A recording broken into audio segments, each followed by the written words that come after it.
Hi, it's Tracy and welcome to my home here in Sussex, England. And welcome to my marathon home decor DIY. There's lots going on, so get comfy. Now, this episode is organised by product predominantly. How often have you gone out and selected a particular product for a particular project only to find you're left with half a tin of something and have no idea what else to do with it? If you hate waste like I do, then that is not good practice. So what I'm going to show you here is individual products and lots of different techniques that you can do with them. First up, we've got some chalk paint. Now, I bought 2 tins of this. This is Capability Green by Sloan. I'm going to see just how many things I can get done with it. First up is a pine coffee table. Now, this has been sat out on the house veranda. The weather has got to it. Bertie, the furry supervisor, he's in position, so work can begin.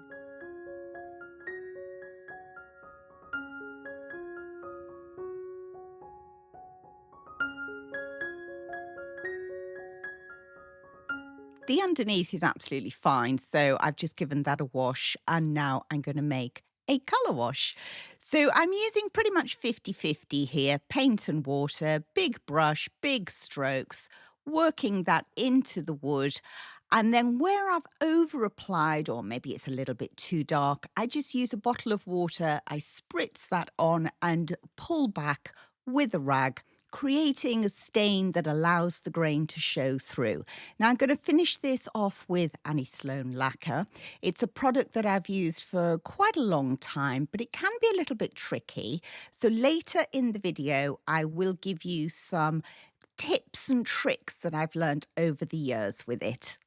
Now, while that's drying, we're going to make a start on the second project with the green paint. This is a bookcase. Again, it was out on the house veranda, had it for many years, super cheap. The holes there are because it used to have CCTV equipment on it. So I've covered the holes up with pipe covers. I've used these all over the house on the radiators. And with a little bit of wood glue, and we're going to paint over it all. I think that really tidies the job up. Now, for the painting, I always use tin foil in my trays, saves on the clearing up at the end. And I'm really liking microfiber rollers at the moment. I'm going to use a small brush just for the cutting in. And obviously, when you're using rollers, rinse and spin before you begin. It stops those little fibres getting into your paintwork. Now I'm going to give this 2 coats, but I find the Sloan chalk paint actually gives really good coverage. So there are times on certain pieces when I can get away with just applying 1 coat.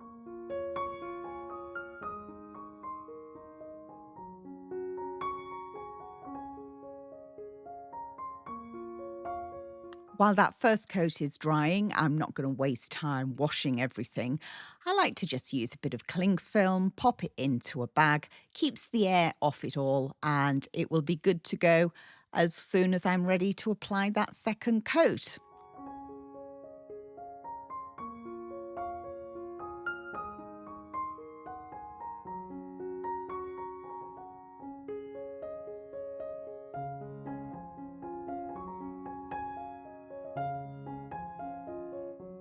After the second coat has thoroughly dried, I've got the sander out again and I'm just going to tickle the piece. I like distressed finishes, that's my personal taste. And because I'm going to seal this in lacquer, I'm giving it a good vacuum. I'm going to give it 2 coats and then let it dry overnight. Now let's go and find something else to paint green. This is my storage shed where I keep all my bits and bobs and all my decorating things that are waiting for makeovers. And these candelabras are definitely waiting for makeovers. They had been outside. I'd painted them in chalk paint. They're originally glass and chrome. They'd come from TK Maxx. And with the green paint here, I'm not using a huge amount. I'm just stippling it all over them, having given them a good wash and a little bit of a rub down first. And then just to seal in that paint and also for a decorative effect, I'm going to use the white wax again, just stippling that on. The table, the bookcase, and 2 candelabras are finished now, so it's time for some styling.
On to the 5th item now with our green paint, and it's this rocking chair. I've had this for several years. I picked it up from auction. I mixed up some old red paint with some white paint and covered it all, and now I don't want it pink anymore. So I covered up the seat, and I'm going to make another colour wash, and I'm going to do it in a slightly different way this time. I'm using neat paint, a spritz bottle, and a rag. And no brushes at all, different pieces respond in different ways. And there are different ways of doing colour washes. There isn't really a right or wrong way. It's about you finding what works for you, what works for that piece, what works for the conditions that you're in.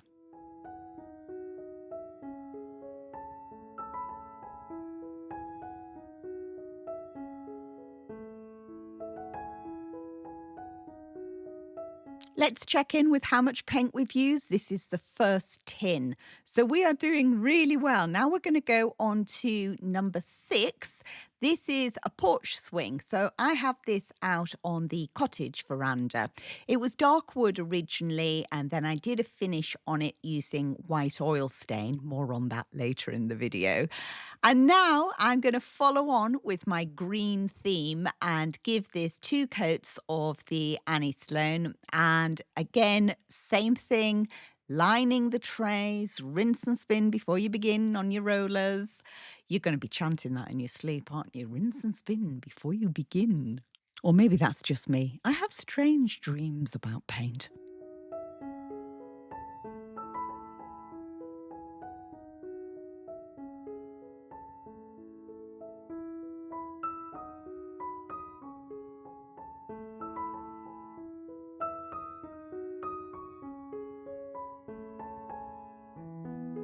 So whilst that's drying, let's go on to number 7. This old tray was originally silver. I painted it, I used it in the house and I used it outside, and I let all that rust come through, and I just love that effect. So I'm going to give it a couple of coats of the green, and then I'm going to hope, fingers crossed, all that rust starts to bleed through, because I just think it's such a wonderful natural effect. Number 8 is this old lantern. It's terracotta, and it's one where you put the fuel in this little container here, except the wick is still there, but the top has seized completely, so it's a bit defunct. So we're just going to use it as a decorative object.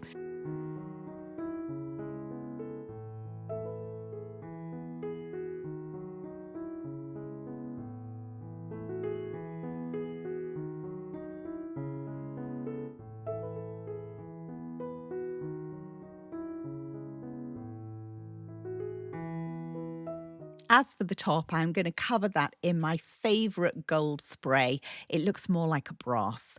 Now we're going to move on to number 9. I've got another tray. I mean, it's almost green, isn't it? It's got so much algae on it. This has had plant pots on. It's been outside. So I'll give that one a little makeover as well. Again, the sander is out because I like that distress finish. I know it's not for everybody, but this is an optional extra.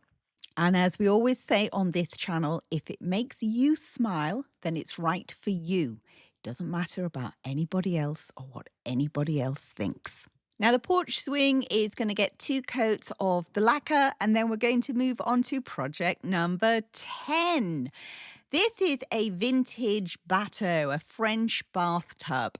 I found it on eBay. It's well over 100 years old. So it is technically an antique. So remember, if it's over 100, it's an antique. If it's under 100, it's collectible or vintage. Now, the person I bought it from had painted it this colour, which at the time was fine, but now I'd like to change it. So let's check in with our paint. We're on our second tin now, so we've still got plenty of green left.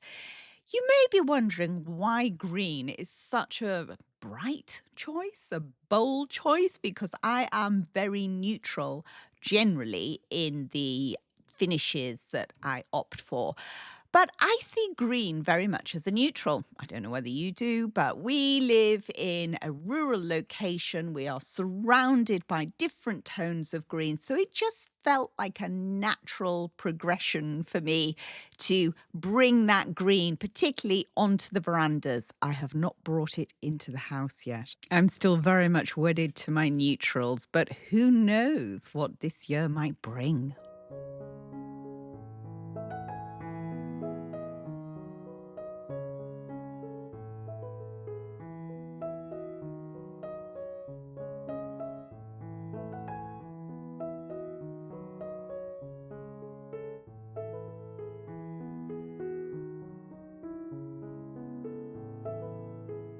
And there's still paint left, so let's do another project. Now, back down to my storage shed.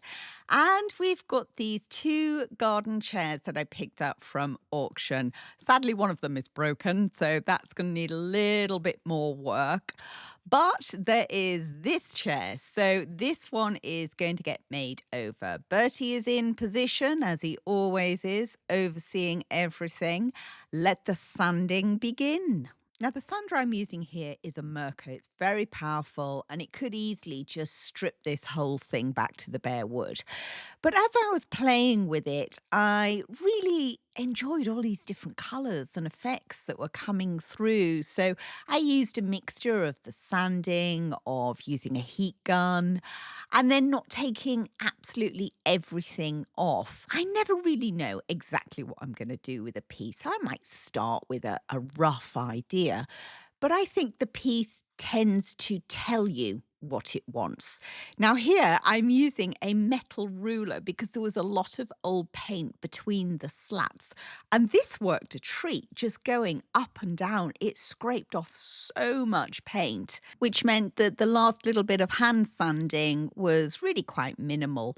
Now the metal frame, I really just took off the loose flaking bits. You could strip it right the way back to the bare metal, but I didn't need to for what I was aiming for. Once I got the wood to where I wanted it, I made sure it was all protected because I decided to spray the metal. Now, these are really old cans of paint. I used black a lot at my last house, not so much at this one. So I don't like to waste anything. And I thought, well, this chair's just going in the garden. So give it a whirl. Let's see if the paint is still good. And it was. And the can gun that I'm using is fabulous. It really takes the strain off your fingers, particularly when you've got a lot of spraying to do. So, after several coats and leaving to dry overnight, it was time to take all the protective covering off the wood and make a decision on how I was going to go forward with it. At this point, there were lots of different things that I could do. I could remove all of that paint very quickly. The Mercer's got a big extraction unit on it, so there wouldn't be any dust. I could cover it with full paint. I could do a stain. I could let it silver down like I did with this table. This table I enhanced slightly because I scrubbed it with neat bleach, gave it a quick rinse, and then let the sun get to it, and it silvered down beautifully. So I could have done that, but, well, you know the drill, don't you? We're going with the green paint.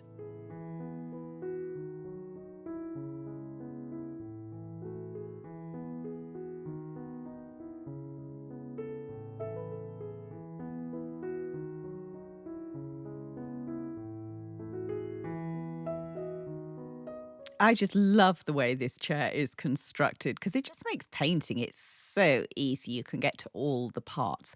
Now, you may have noticed that I didn't sand the underneath and the reverse of the back.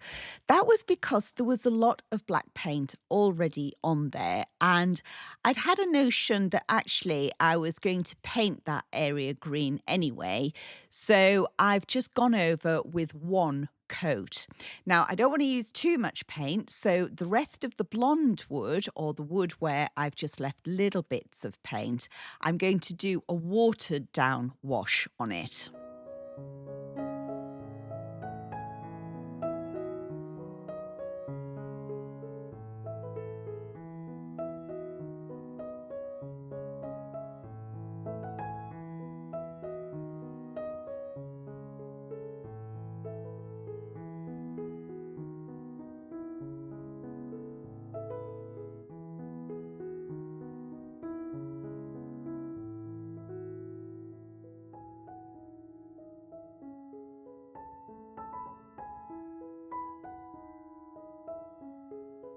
I love the effect that's been created with the wash over that old paint, and you've got all these slightly different colours showing through.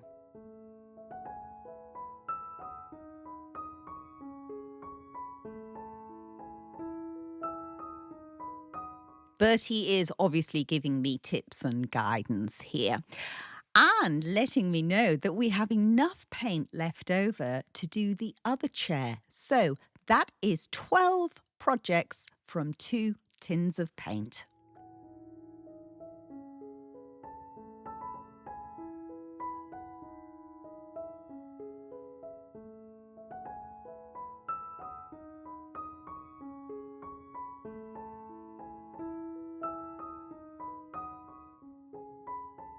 The green coffee table lived happily out on the veranda all spring and summer, but you can see that there was a little slight sun damage to it, and autumn was approaching, and that colour wasn't really working with the rug that I wanted to put underneath it. So just because you've painted a piece once doesn't mean to say you can't do it again.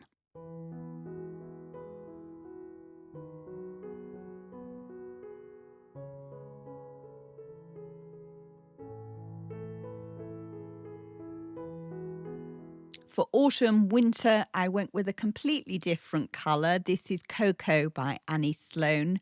You will see this used several times as we go through this episode.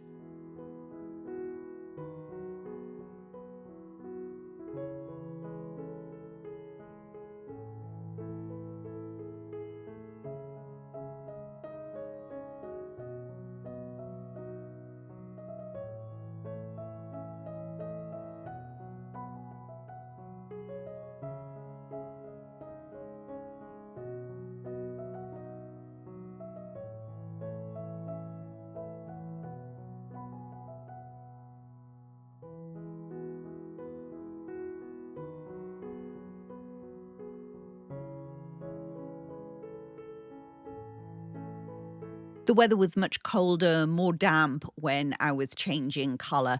So the table was finished inside and I brought the lacquer in. And why it's upside down, you'll find out later.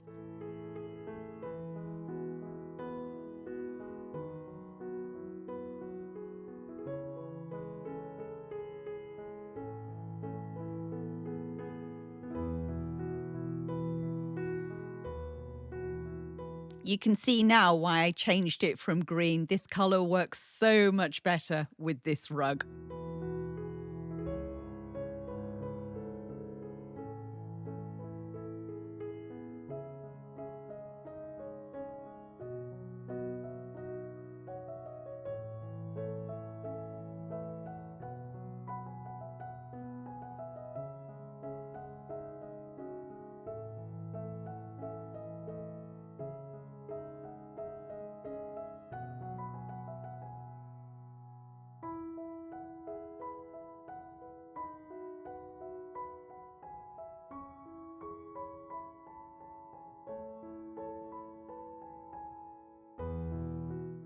Next up, fabrics.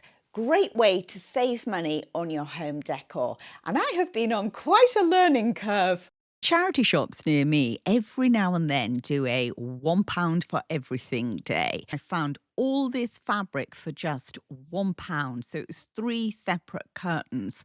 Now, I'm not a sewer. So, what do you do when you're not a sewer? Well, I started off by using bonding tape. So I watched a few YouTube videos and figured out that actually I could make an envelope style cushion cover just by using tape and the iron. There was a few basic maths involved. And there we go. I made a cushion and I was so pleased with myself. Some years ago, I'd bought my daughter a sewing machine. Now, she is an exceptionally busy woman and just never has time to use it. So I borrowed it on a long-term loan and set about watching more YouTube videos for this particular model.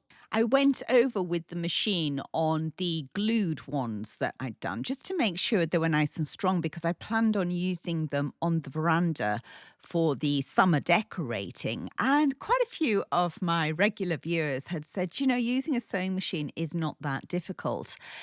So that's what I did. Watching YouTube tutorials is such a simple, easy way. It's free to learn how to do this. There are lots and lots of them out there. They've all got different measurements and sizes. So I have been on this journey of learning how to make different cushion covers. I was super pleased with the first lot that I did. I tried to utilize the seams that were already there, so I wasn't using too much fabric. I learned how to do all the zigzagging to stop the edges from fraying. And then I realized that actually the edges weren't fraying, so I cut that step out. I am a little bit of a maverick. I do kind of like to make it up as I go along. The early designs that I was doing involved cutting out 3 different pieces of fabric, and I soon got bored doing that. Although I did learn lots of good tips, such as putting your pin heads facing you so they're easy to pull out, and also snipping off the corners to reduce the bulk and using a chopstick in order to push the corners out.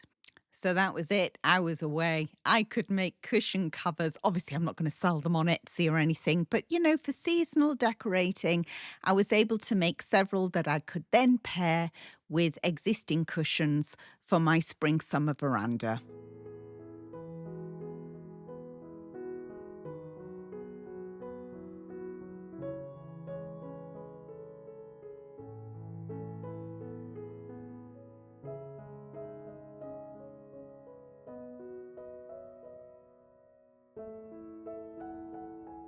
After that, every time I went thrift shopping, I went straight over and checked out the fabric section.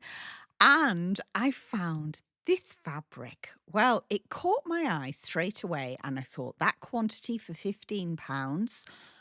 That would be great. I could make loads of cushions for the cottage veranda.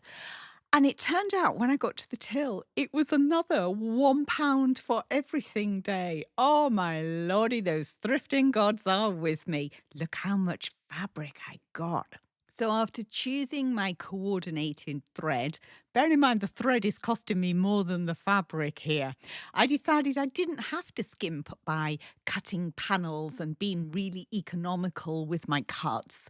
I could just go for it. I could just cut them out in one long length and make cushions from there. And of course, with it being striped, it made cutting and sewing straight lines really easy. It also had two raw edges, so that saved on doing all the ziggy-zaggy stitching. So I was away.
And how smart do these babies look? Absolutely perfect to use on my summer cottage veranda.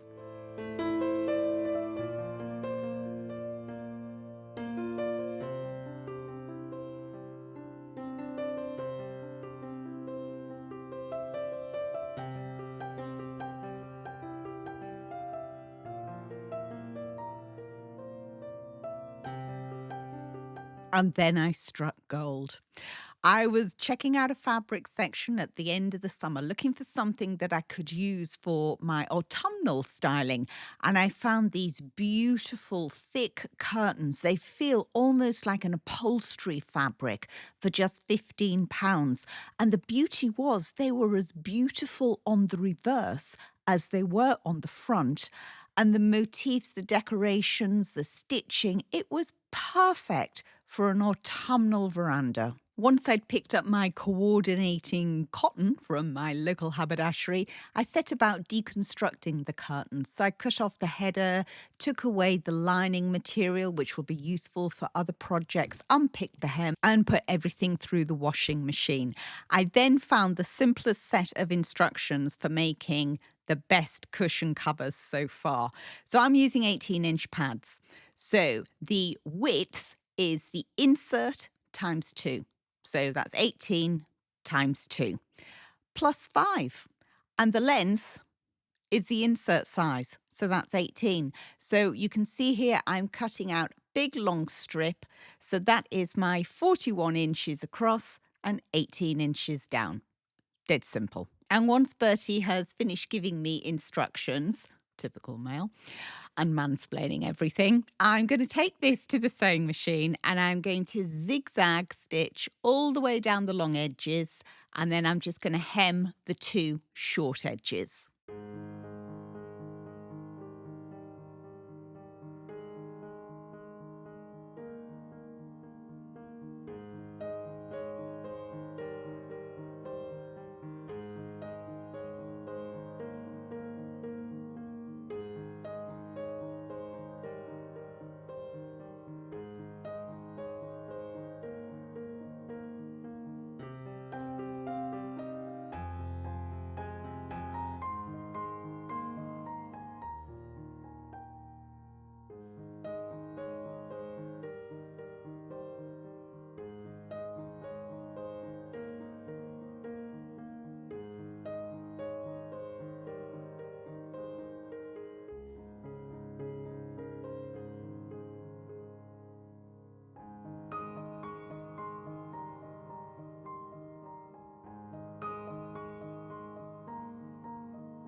After stitching all 4 sides, I put the right side up on top of the ironing board and then folded it in half. And where the centre point is, I marked that with 2 pins.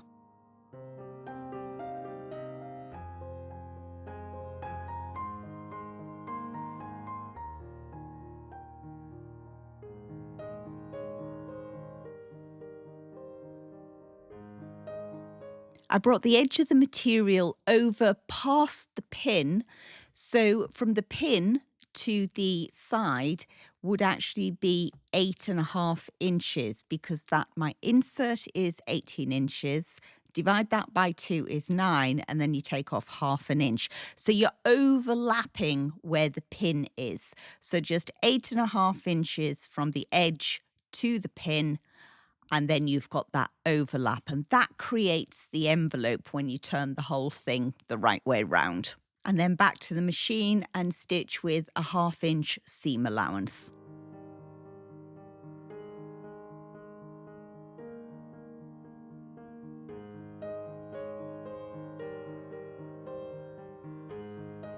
And there we go, cushion cover. I can't tell you how much I love these. Absolutely fabulous. And then to put the insert in, fold it in half, and that way you can feed it nice and tightly into the corners, and then fold it in half again, and you can feed it in the other side. Super simple. Bish bash bosh, we've got cushion covers.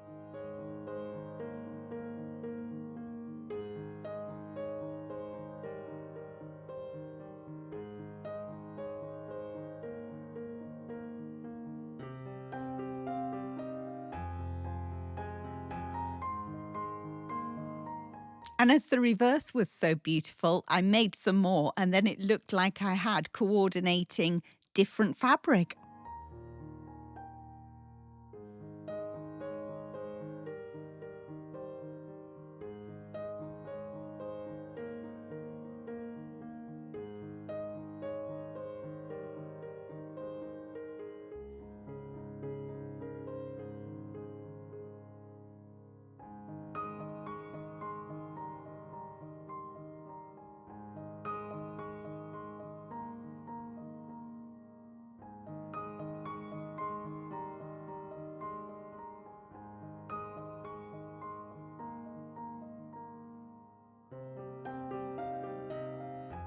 Time to check in with the furry supervisor.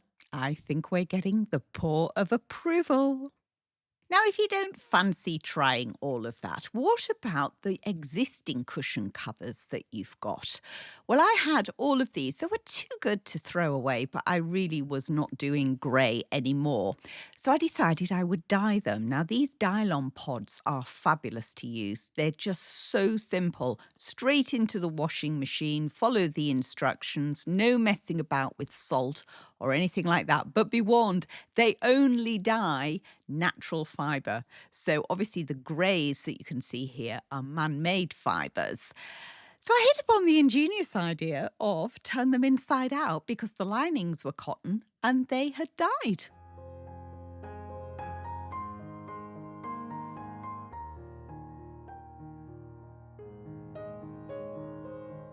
Transformations with wax and just wax. Now, if you've been with me for a while, you will know that if something stands still long enough, it gets waxed. Here are the green candelabras from earlier. Well, I wanted to change them for the autumnal decorating, so I'm going on with clear wax. Clear wax I always like to use first because it helps you then control the darker wax. You can also use it almost like a rubber and eraser if you put too much of the dark wax on, but it completely transforms them from spring to fall.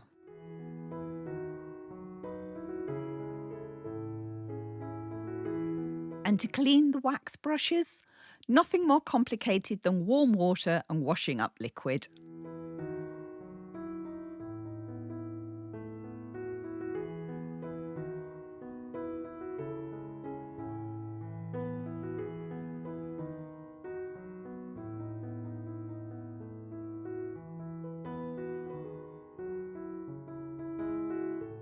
let's do a centerpiece for this table where wax is the only product, if you like, paint product that we will use. I'm going to use a round. It was from a dead ash tree that unfortunately we had to take down. And I've done a few of these over the years. This one, I'm going to take some dried hydrangeas and some faux flowers and also a pumpkin and my staple gun. Now, these hydrangeas, I grow them, I decorate with them, I use them all year round. When you're doing something like this, I find, particularly as they are very dry, when you stapling them, don't press the staples too hard or you will snap the stems. I'm not worried about using the staples on this round because when it's all done and I unpick it and I lift the staples out, I think the holes are just going to look like woodworm anyway. So I think we're good with the staple gun. Now, this pumpkin is what we're going to wax. It was a TK Maxx Home Sense find and it's just looking a bit faded, a bit shabby. It's I don't know, like a resin, a plastic, something like that. It's not a nice cane one. But look, a little bit of wax and it has completely transformed it.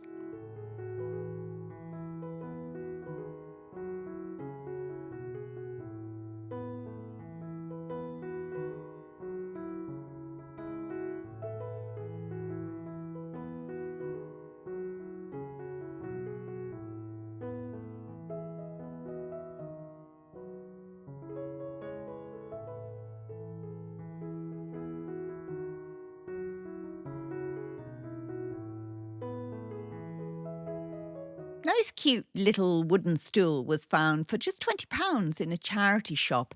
It had some bad marking on the top, which I was pretty convinced that my sander would get off anyway. And the bottom of the legs, they're a little bit mushed up, so I just need to nip a little bit off the end of them.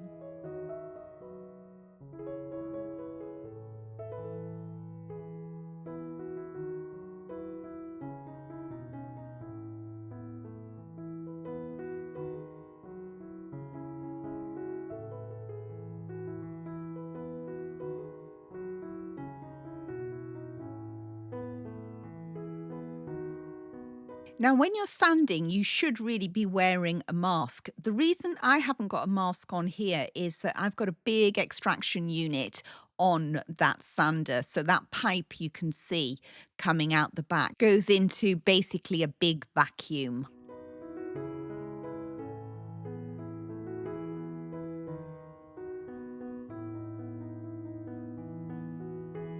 Now, at this stage, you could finish it however would best suit your decor. For me personally, I am going with white wax.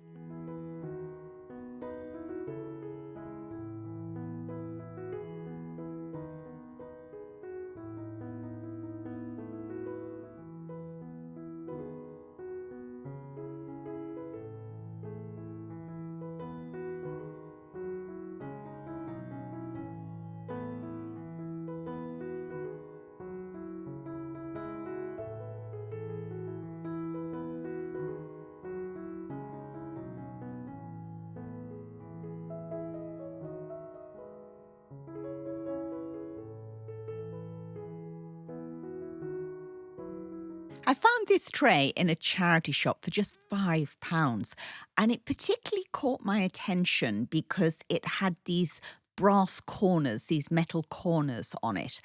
The dark was too dark, the dark varnish. So I got the sander out and took that down. Now, I always like to let the machine do the work. Let the machine take the strain. Take as much of it down as possible and then just finish off with some hand sanding. The brown lacquer, the brown varnish that had been applied before was all over the metal corners. But fortunately, the sanding actually got that off and revealed a tray that was just a little bit too honey for me. So I brought everything down with the white wax. And also, I used the wax to go over the metal as well, which is much more in keeping with my taste. I didn't use a fine sandpaper to close up the grain because I wanted the wax to sit in there.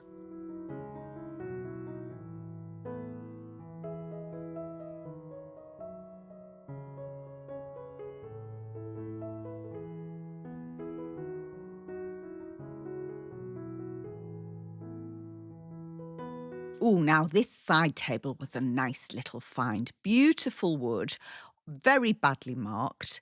The pedestal had come away at some stage, but everything was still in good condition. And it was only £5. I know, I couldn't believe it. So that one came home with me straight away. I decided that on the legs, I would just hand sand those and just knock back that really dark colour, get that varnish off. On the top, it was really badly stained, and I think that's why it was priced so low. But 80 grit paper on my sander, on my Mercer, and it made light work of the job. But I've got to tell you, in the interests of transparency here, I was really quite shocked because I thought it was oak. And as I started to sand, it was going like redwood. And that's not really my look and feel, but no biggie. I can sort this. And as this is the wax section, I think you know what I'm going to do with it. And probably you purists out there will be so relieved that I'm not actually going to paint it. So I'm going with the white wax, which at first looks really quite scary. It looks really bright, but trust me, this will all just get soaked in and nourish the wood, and it will leave it looking much paler, just a nicer tone for my decor.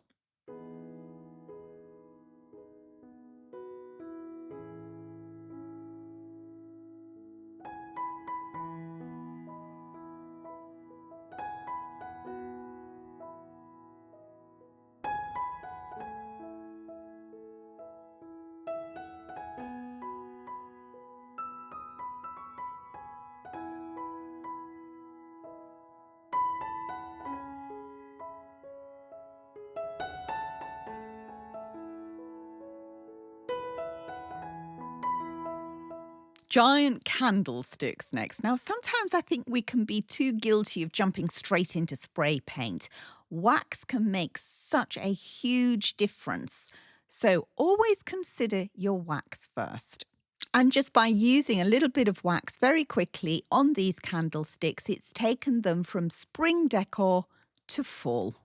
Now, I often pick up job lots at auctions, and this little riser, we're going to do a quick transformation on using some silicone instead of glue, weighting that down overnight, and then, because I prefer the white wax, we're going to apply white wax to it.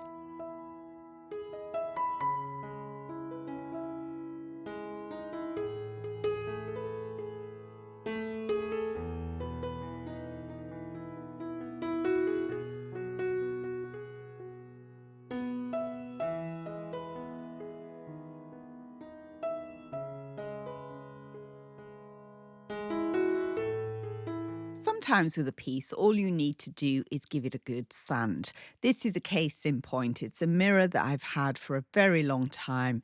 It's had lots of different makeovers on it. So I'm just giving it a good sand using a decorator's tool to scrape back that paint. And then I'm going to finish it all off with lashings of white wax.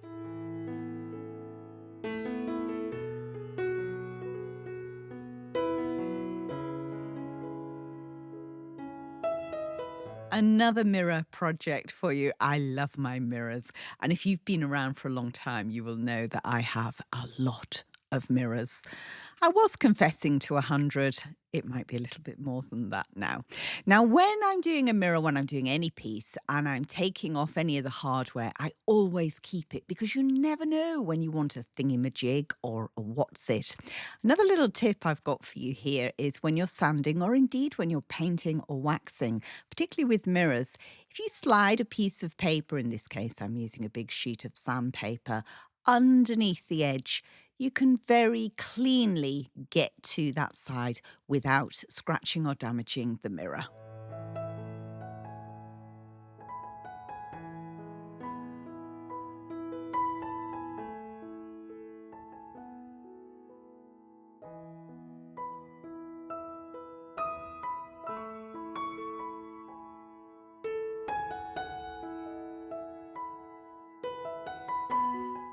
Well, I hope you're enjoying the show so far. We're not finished yet. There's lots and lots to come. I just wanted to show you this figure, and The number of people that regularly watch this channel and they're not subscribed never ceases to amaze me. I am just doing this on my own with Bertie. I haven't got a team behind me. There's no videographers, editors, managers. It's just little old me. And of course, you are my team for all the likes, the comments, all the times you watch the videos, you watch the adverts, because that's how I'm paid. If I could possibly ask, if you do regularly watch this channel and you enjoy what we do here, Bertie and I, could you subscribe? That would really help us out. And in return, I give you the commitment that I will keep on working very hard and ensuring that every episode is better than the last. Thank you so much. Pickup time at the auctions. This was a £42 fine. Absolute steal. Bertie's none too happy. He's got the right hump, so he's sat in the footwell because the table's in the back. Now, it's a big beast of a thing. It's actually deceptively heavy, so thank goodness I've got a sack trolley. Really well constructed, old pine, lovely long drawer that goes the full length of it. This would have been a table at some point in time, and the legs have been cut down, but not a problem. I am wanting this as a coffee table, so I'm going to give it a very light sand, very careful not to take too much of that patina away, and I'm going to finish it in white wax.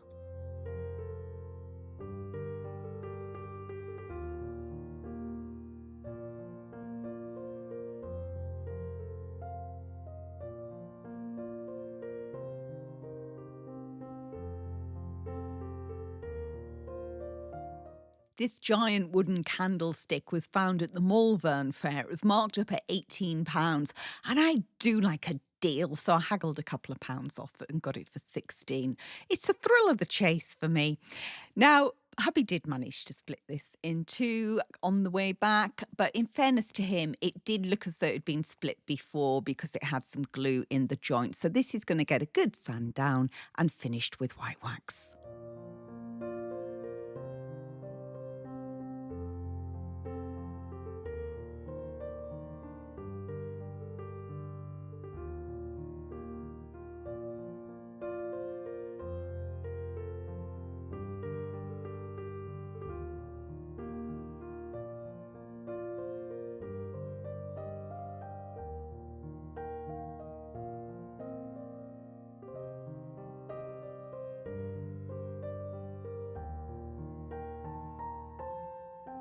I can never pass up a tray. If there's one there, I've always got to have a look at it, and particularly wooden ones. Now, this one had some ironmongery on it, didn't particularly need it for what I wanted it for. So I've taken that off, set it aside, and it'll be used for another project. Again, I've let the sander take the strain, and then just finish off with a little bit of hand sanding and wax.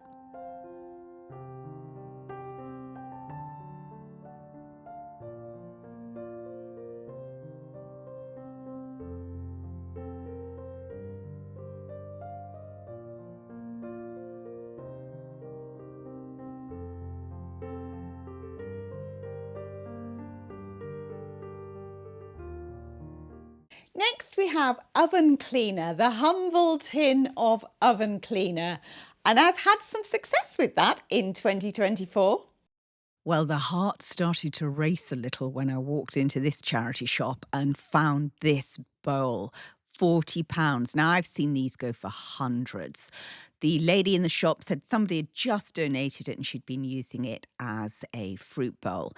So I knew it needed a jolly good cleanup, and sanding was not going to do it. So I reached for the oven cleaner. Now, I know this can be controversial because of the chemicals involved. Easy Off is not a product that's readily available in the UK. I have to order it off Amazon, probably because it's so toxic. We don't tend to use it here.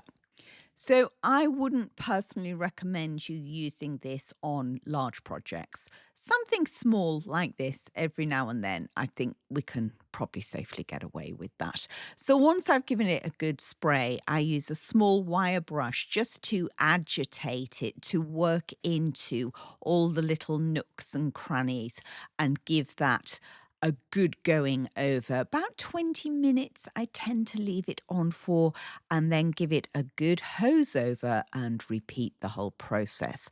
Now, I do this obviously wearing gloves. I make sure Bertie is nowhere around, and I keep this rinse off away from any vegetation. I mean, you're not silly. You know the drill. When you're using chemicals, you need to act with caution. Once it's thoroughly rinsed for the second time, I leave it on the range overnight to dry, and then let's have a look at it the next morning. Oh, hello, sexy beast.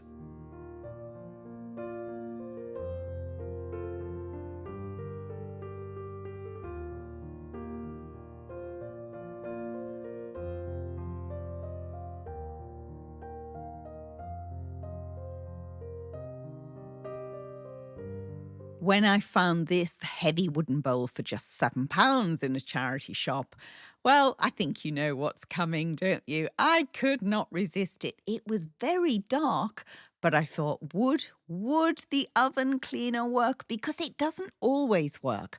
Why I mentioned in 2024 was that I had tried oven cleaner in the past and had no success with it whatsoever.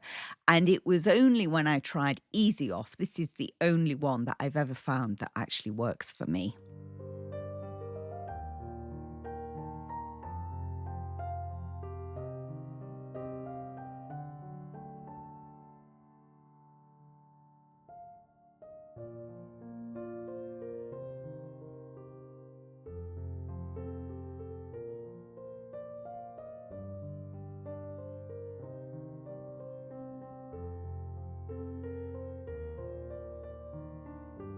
Slightly different bowl to the other two that I've just shown you.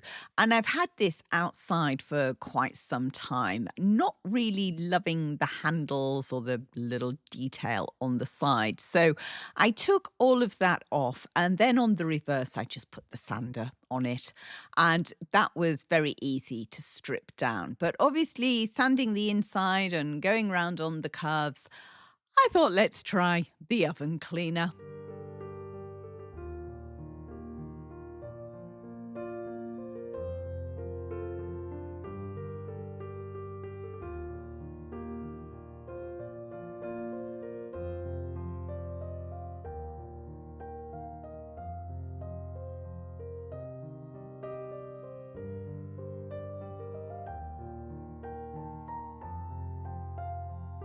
The varnish on this one was a little trickier to get off, but I found that actually giving it a good rub with a towel helped a lot. I kept the grain open. I didn't want to smooth it down because I wanted more of a rustic finish on this one. So after drying overnight, well, we're good to finish it in whichever way we choose. Now, the next product is not the cheapest to buy, but a little goes a long way, and it's white oil stain. And this one is by Osmo. It's the only white oil stain that I use. Now, I've had this tin for a very long time. I do lots of projects with it. I love this product because it's one where you can really control the depth of color. You are very much in the driving seat with this. You can apply it with a brush, with a rag. You leave it on for a certain amount of time, depending on the depth of color that you want. And then you pull it back off with a rag if you've left it on for a long time. You could use wire wool to pull it back. If you find after you've left it to dry overnight that it is much paler and too light for you, then you just go straight over it again. You can apply it as many times as you need to. And to say this product goes a long way is an understatement. I actually did the giant headboard in my bedroom with this and from that tin. So it just keeps on going. It just never finishes. Depending on where you use it, depends on whether or not you need to seal it. If you want to make a surface food safe, then Osmo do a great top oil. A clear matte one is always my preferred choice. Another great project for this product is rolling pins. I love charity shop find rolling pins. Never tend to pay more than £2 for one. And I like to use them decoratively. I don't actually cook with them. But of course, if you want to, then you can use the top oil. Now, after I've taken off the little sticky labels, I always give them a good sand because they tend to have a wax on them. So you want to get them back down to the bare wood. Ah, the English weather, don't you just love it? So we're going to have to pull back into the garage where we're going to finish off these rolling pins and then style with them.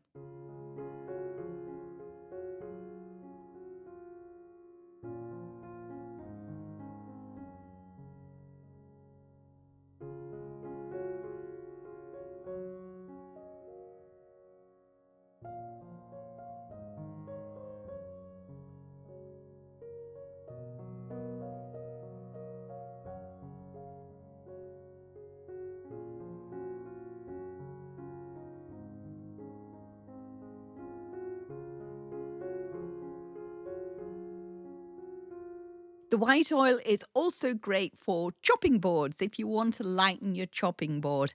And it's the same process, just sand it all the way down and then colour it up with the oil stain. And of course, if you are going to use them, finish off with the top oil.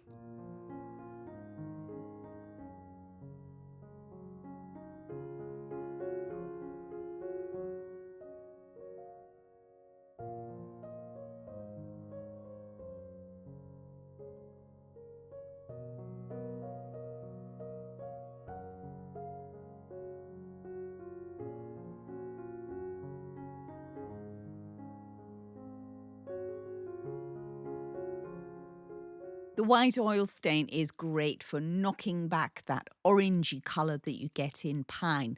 Obviously, you may love that colour, in which case, don't use it. But for me personally, I don't want things too orange. So with this tiny little mirror, which was just a couple of pounds from a charity shop, it's so gorgeous. It's a perfect product to use. Now, I will link everything below in the description box that I talk about in this episode. Nothing is sponsored. It's all products that I know, that I use, and that I trust. Now, I've had this big old pine table for many, many years. It's been through many houses, and the last few years it's lived out on the veranda. Now, the paint has started to come up on it, and so I was intentionally going to strip it right the way back. But as I started running the sander over, I liked the effect that it was creating. But of course, it was then going to leave me with a problem that I've got some covered wood and some completely bare wood. And of course, this is old pine. So I decided actually I would colour it up with the Osmo. Now, I know that the Osmo is an interior product, but the veranda is really quite well covered. And the top oil, I find, even though technically it says you shouldn't use it for exterior, on a covered situation like this, we've got away with it. And it's been like that for quite some time now, and it's wearing very well.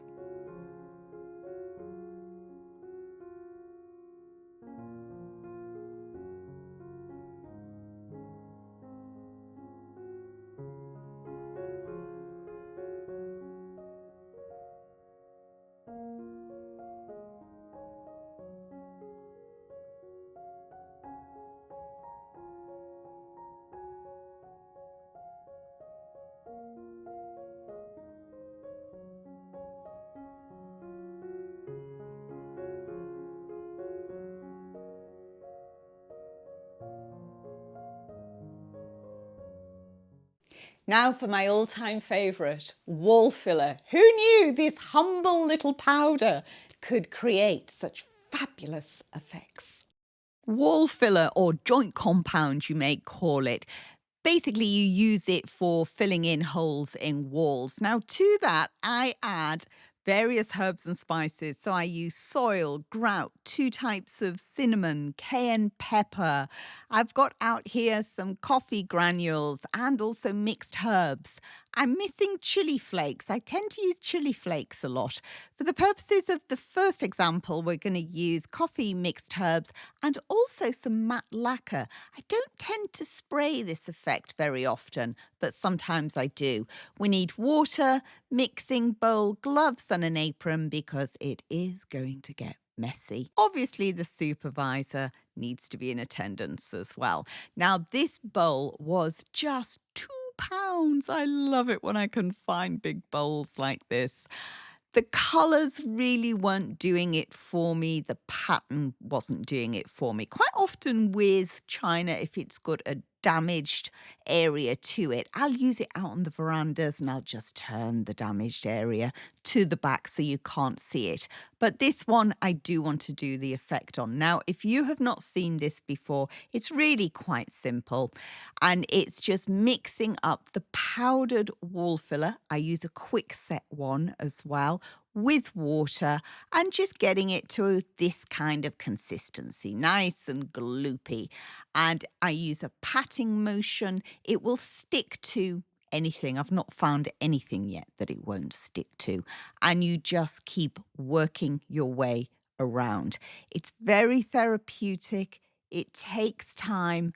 I would put my AirPods in and listen to a good play, listen to music, put the TV on, whatever it is that floats your boat, and just escape into the creativity of it all. As it starts to dry back, that's when I start to pat in all the different extras that I'm going to use that give texture, that mimic stone. You know, when you look at stone, it's got lots of different colours in it. Now, if it's not too warm a day, then just use a heat gun or a hairdryer to start that drying process. And always be aware that it will look darker until it's completely dried, and then it will be lighter.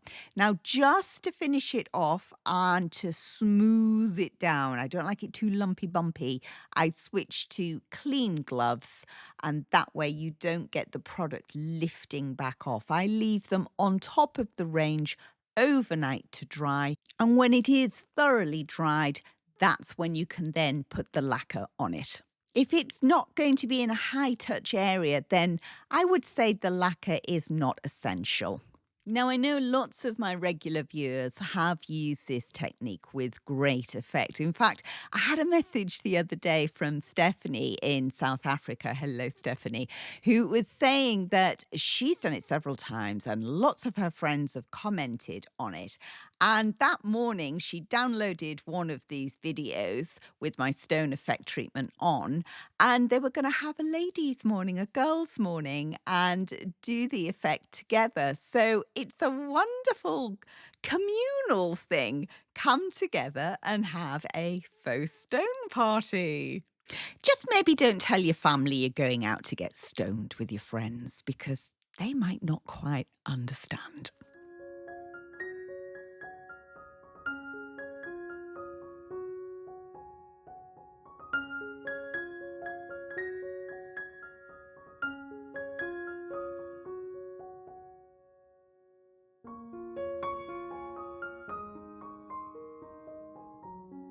You can use wall filler in different ways as well. I'm going to show you a technique that I use on furniture. So I picked this up at auction in a job lot. It had a bad paint job. The only sanding I did initially was the bad paint on the side of the drawers, and then I gave it all a really good wash down. I mixed up some paint, and then I added the paint and the wall filler together and applied it to the piece in a stabbing motion to create raised peaks. Once those were thoroughly dry, I went back over in a different paint colour. And for the second coat, I used Sloan Old White, which is a long-time favourite of mine. I gave it a really good covering and again, let it dry properly. It needs to be thoroughly dry. And then I went over with the sander, knocking off all those big lumps, and then finished off with some dark wax. A simple way to add texture and interest to an ordinary piece. The stone effects that I've shown you so far are all interior. Now I'm going to show you something for the exterior. I've got a plastic pot here that I'm scoring the surface with sandpaper and then covering with primer. I'm only taking the primer just to soil level because there's no point in wasting paint. I'm going to use up products that I've already got in the garage. So I've got some leftover tile grout, some builder's sand. I've got some tile adhesive that is going off, and then just a random black paint, any paint will do, and a toothbrush. So I start by mixing the grout. It's an exterior product, it's a waterproof product, and I'm adding the builder's sand purely to change the colour of the grey grout. I don't really want a concrete looking pot, I want it more sandy coloured tones.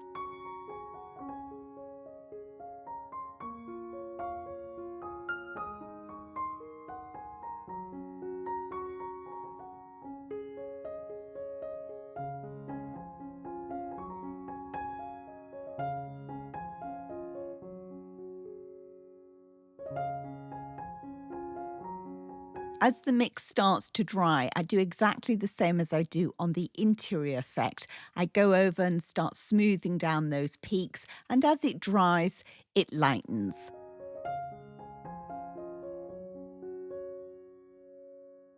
The white tile adhesive adds another layer of interest to the stone, trying to mimic natural stone, which is made up of a multitude of textures and colours.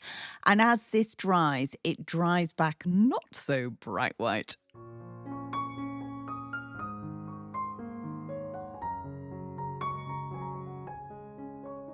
I'm using the watered down black paint to create splatters, almost representing pore holes. Now, unusually for me, I didn't have any brown paint, so I improvised as I always do, and I had some coffee coloured grout, so I added that. So, really, the rule of thumb here is just use exterior products. Just have a look, see what you've already got, what you can add to it, and have some fun. That's the most important bit.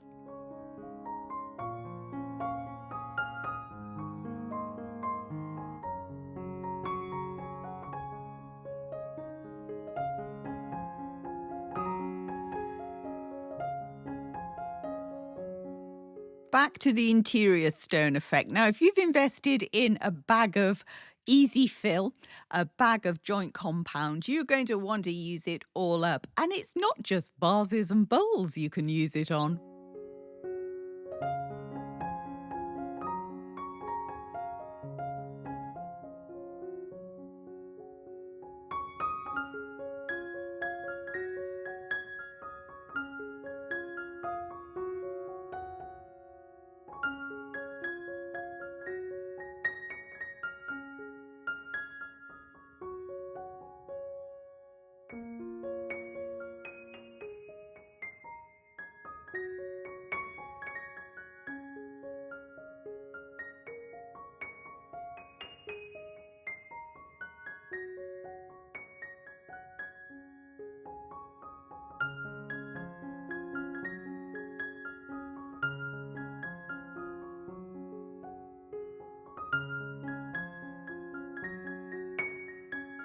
I often get asked, can you use this effect on glass? Well, here we go. This is a £5 pumpkin-esque glass vase.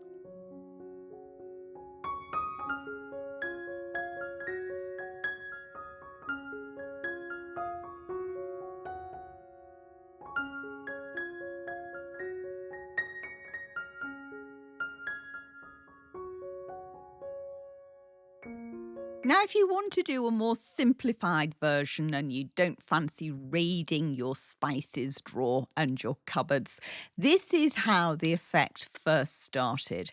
So I used the easy fill and I used dirt from the field, the molehills, and they got it all lovely and granular. And it's really the same situation. You just mix up that lovely gloopy mix and then you work your soil in. And that's it. You let it dry overnight. You do all the patting down and everything else. And then you just have a more simplified version.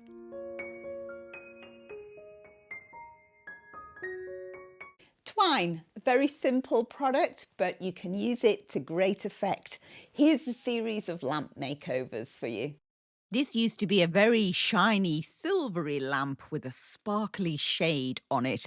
I went through a phase of liking rust spray. I'm over that now. And so this lamp got the faux stone treatment. But what we're going to look at now in this section is how I finished that shade off.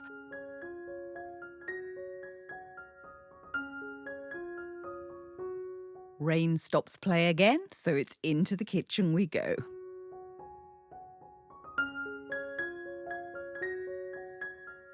Now, I love a bit of twine. I love a bit of string. I love wrapping things.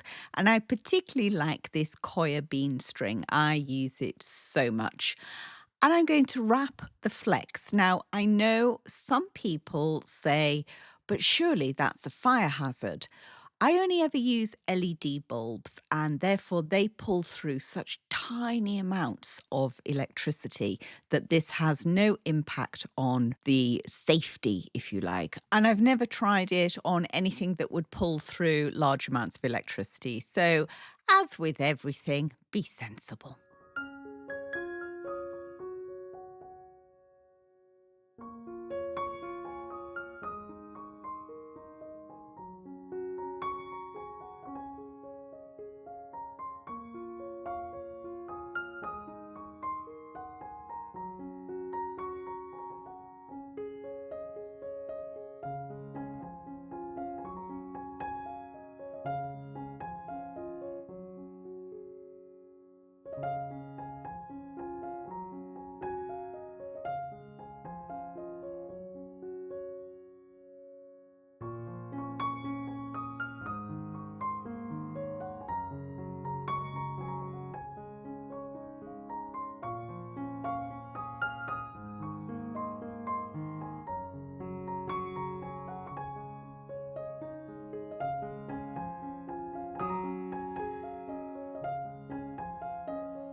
Next up is a super simple, super quick way to change the look and feel of any lamp. Now, I'm happy with the paint effect on these.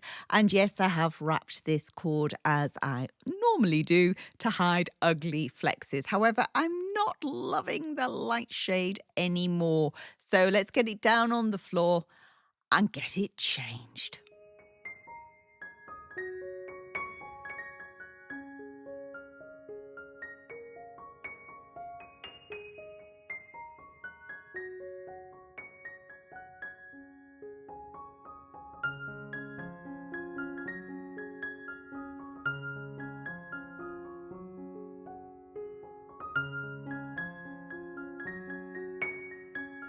The great thing about this technique is that it's completely reversible. You want to use a shade again? Just take it off. And a super way to uplift any light is change the light bulb.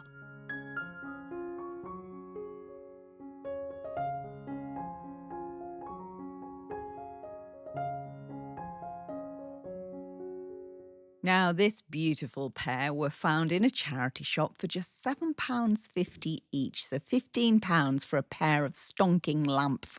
They are not old, they're relatively modern, but they have had an electrical check, as all our local charity shops do, so I know that they're safe to use.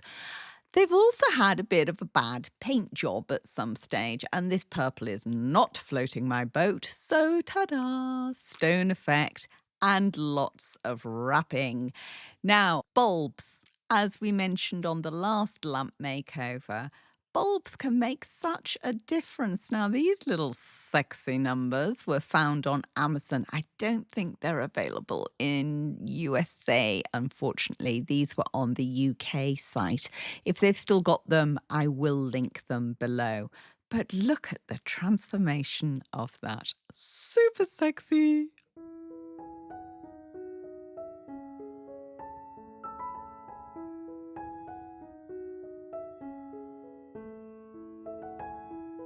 Now, I know lots of you have already tried this wrapping technique, all my lovely regular viewers letting me know about their successes. If you have and you still want to do a makeover on your lamp, don't unwrap it all. You really don't need to. Just use masking tape, cover it all up, and then you can create your effect.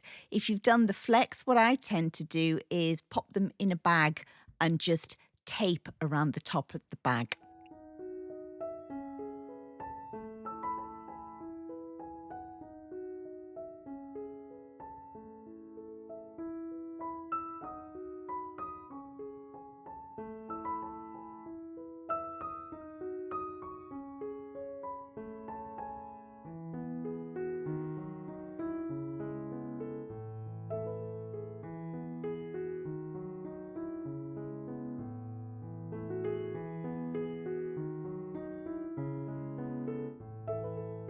This time I've got a floor lamp for you. I found this in my local charity shop for just £20 and it came with a great big shade.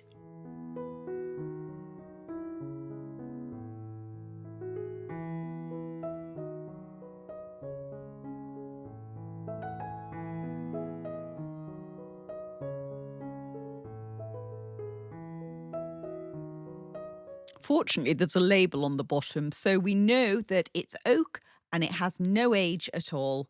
So therefore, I don't feel guilty about doing what I'm about to do to it. But first of all, let's get all these labels off. We will sort this cord out with the wrapping, but we need to transform it first. I did have a little go at trying to sand back that lacquer, and it was welded on. And for something that is so modern, it's not really worth my time trying to strip it all the way down.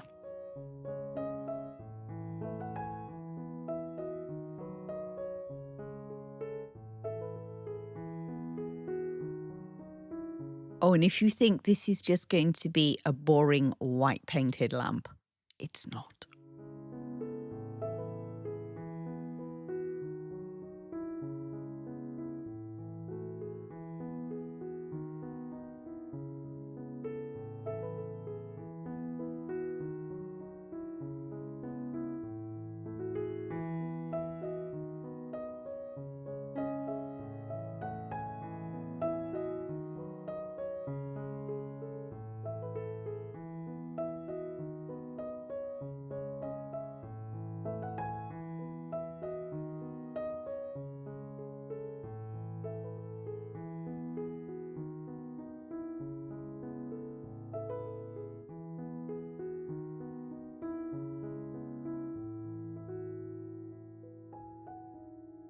After a good coat of clear and before that wax dries, I'm then going to add the dark wax.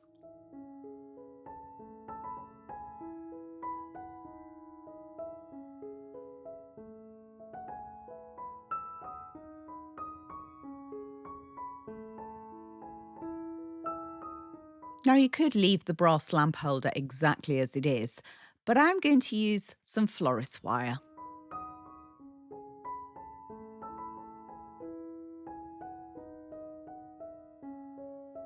I popped the original bulb back in just to make sure that I had that push switch in the right position because I'm going to control it from the wall. I think some coir bean string is needed here.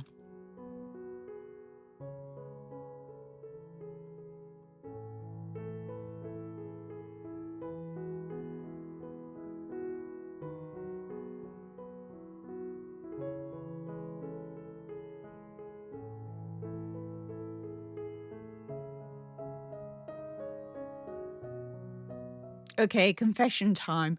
Once I'd put the coir bean string around the flex, it was too thick. So I had to improvise by using draw pulls and sticking them to the bottom of the feet. That then elevated the whole lamp up, so there was plenty of room to move that flex around.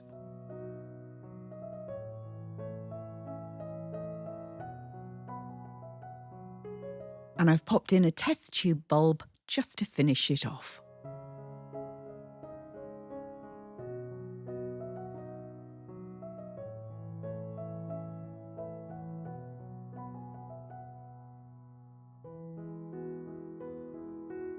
Now, this next little project is clearly not a lamp, but it does involve twine. I walked into a charity shop and found this basket for £5. It had just been donated. They just popped it in the front. And of course, I snapped it up. I could see that there was some of the wicker coming away. So, whilst I was giving it a good clean, I had to come up with a strategy. And I did. I thought I'm going to fix that with twine, clamps, and glue.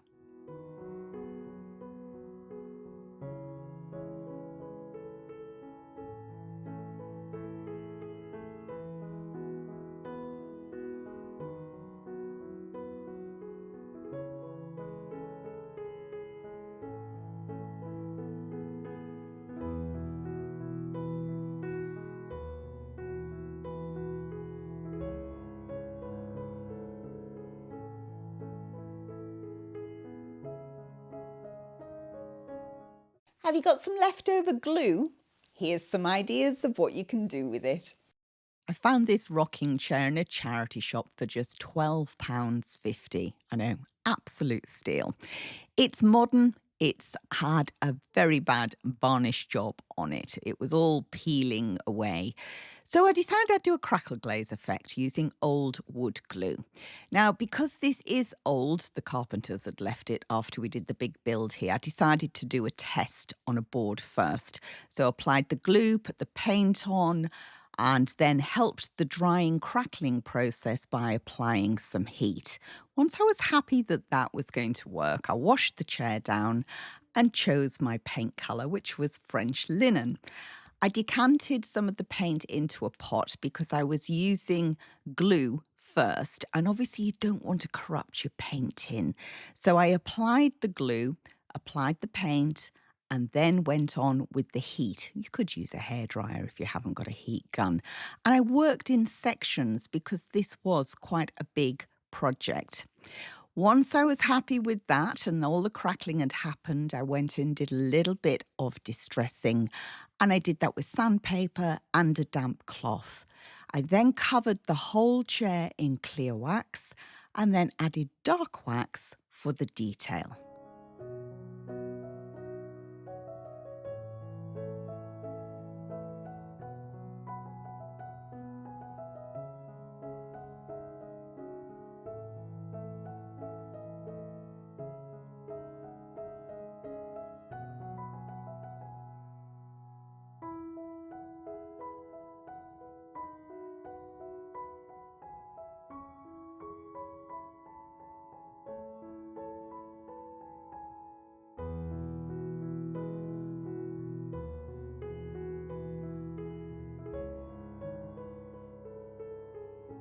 Now, if that project seemed a bit daunting, it was a bit too large, and you've not done this before, why not start off with something smaller? So I picked up this wooden tray, good quality tray for only £5 in a charity shop. But the dark colour wasn't really working for me. So I decided I would do the crackle glaze effect again, but I would do it in a slightly different way.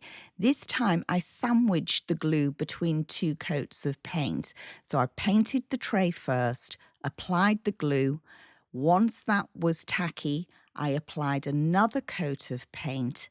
And then when it was completely dry and cracked, I then finished it off with dark wax. Let's see how it turned out.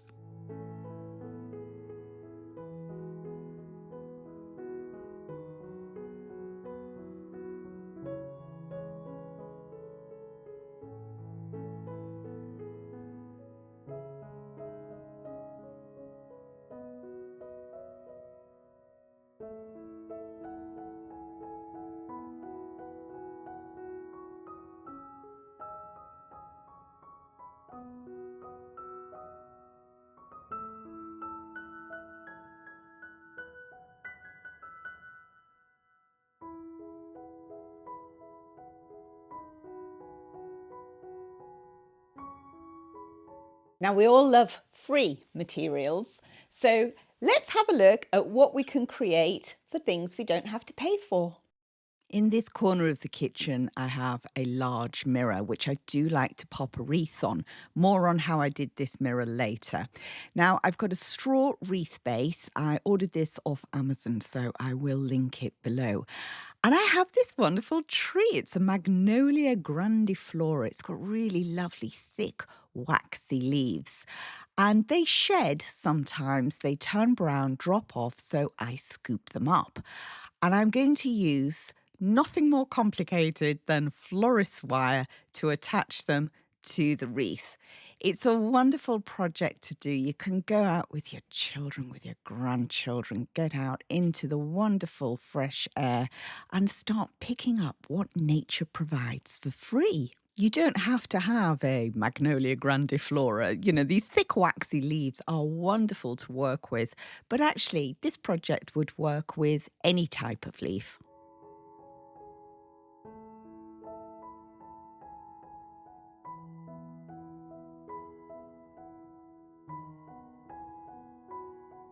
These leaves here have got old glue on them because I've used them in other projects.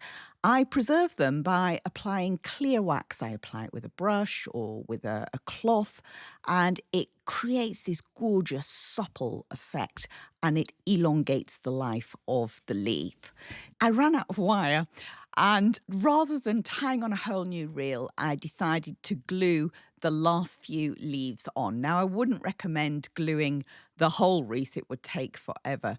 To finish it off, I give it a good coat of hairspray and it gives it that lovely, luscious shine.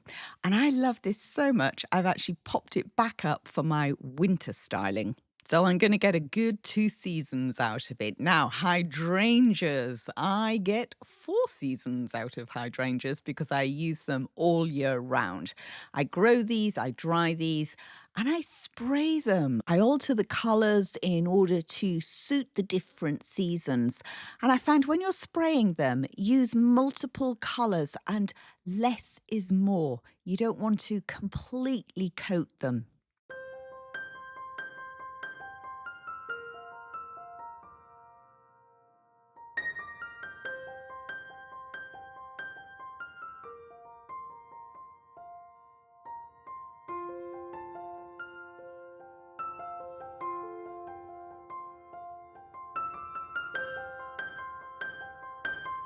Golf balls. We have a huge amount of golf balls. We also have a lot of moss.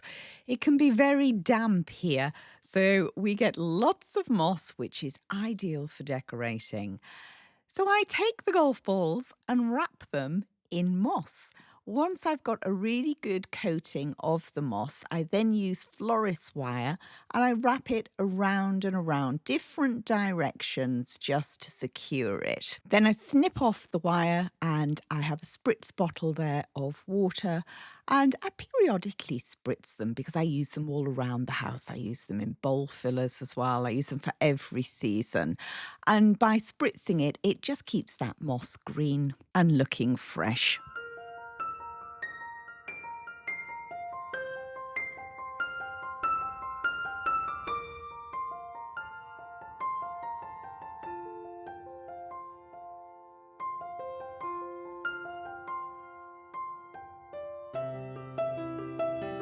Now for my best freebie of all time. I found this box at the bins at the auctions. As I always say, I'm a classy gal, I hang around bins. It had a rotten bottom, so I took that off and rather than pulling the old nails out, which could have split the wood, I just hammered those down. I then took some chicken wire and stretched it out across the top, cut it around and attached it with a staple gun. Now to hide the staples, I took some coir rope and wrapped it all the way around, attaching it with glue.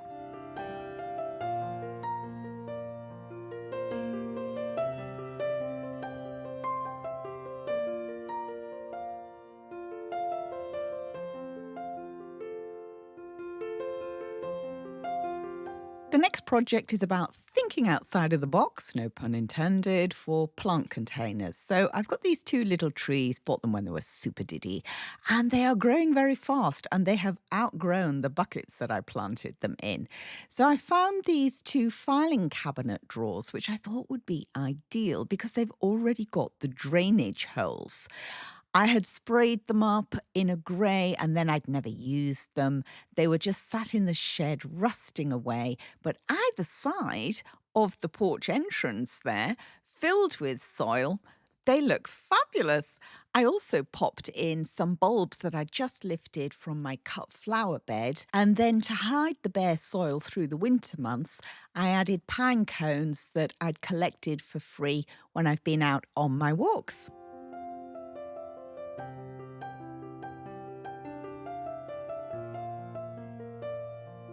I'm often asked, how do I get my pine cones to open? And am I worried about bugs and insects in the house? Well, I use my warming oven. So I've got an ever hot range here. And this bottom oven is set at around about 70 degrees C. So I pop them in there overnight. And then what happens if there is anything creepy crawly on there? There won't be in the morning and they open up. Now, obviously, if you live in a warm climate, you can leave them out in the sunshine, maybe do a little rinse in a bleach bath, a little bit of bleach, some water. But to be perfectly honest with you, I never do that because we don't seem to have problems with insects into the house. And I do style a lot with nature. Another natural product that I've been styling with, particularly through 2024, is bark because we had a big tree that had to come down. It was dead and in a dangerous position. So I have utilised the bark. Now I have some tin cans here and some of the dried bark. So this has been in the oven. And I'm breaking off pieces slightly larger than the can, applying glue. This does take quite a lot of glue. And then just sticking them around and around the can, overlapping them. Now, don't be tempted to cut corners on this. You do need to dry the bark first, otherwise it won't stick. You will have little bits of gaps, and I found that a super simple way to sort that out is to take fresh moss, or you could take dried moss, and then just poke it in with a screwdriver. These I made for Christmas, but you could use them for any season, and I can well imagine me bringing these out in my spring decorating this year.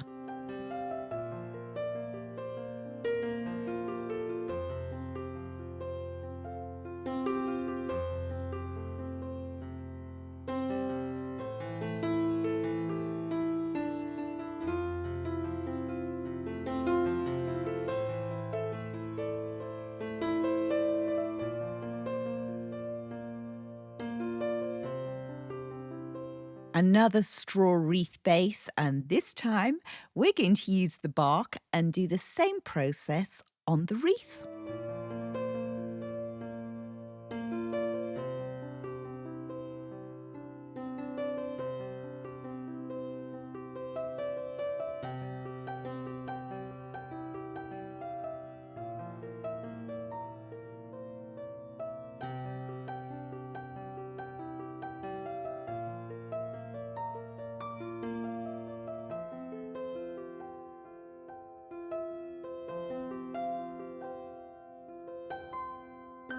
Now, remember the lamp, the floor lamp from earlier?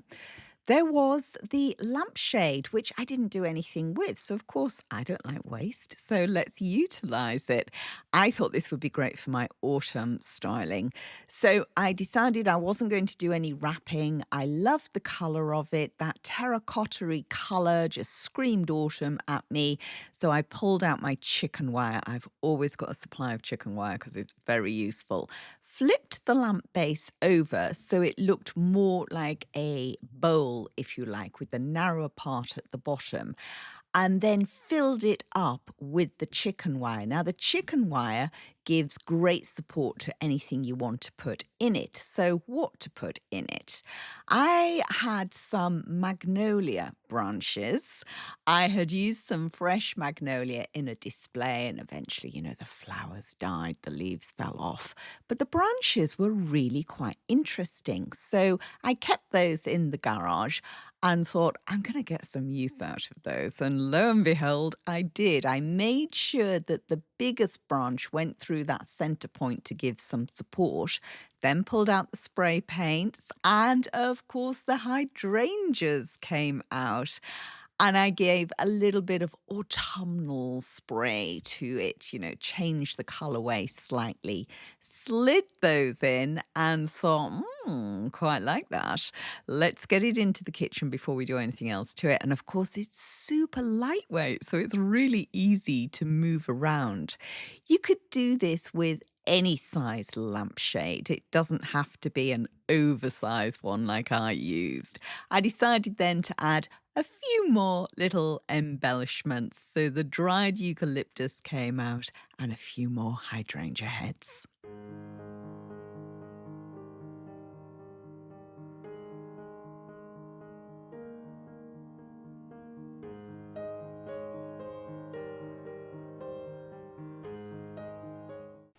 Another product I use a lot of is Rub and Buff. Super powerful little tubes, a little goes a long way, and ideal if you are maybe in an apartment, you can't use spray paints, you don't have the space to paint. Rub and Buff can be your friend. Wanted some candles either side of the sink for my autumnal decorating that would coordinate with the taps. Now, I don't like buying things unnecessarily, so I found these old candles in the cupboard. I'd bought them in a sale, massively reduced from TK Maxx, and I'd only used them once, so I pulled out the Rub and Buff from the garage. I had 3 old tubes there, and then I started applying different colours, so not just one colour all the way around. I used a mixture of the 3. The gold spray, which you saw earlier, the one that looks like brass. I did the lids, and then I finished it all off with some dark wax.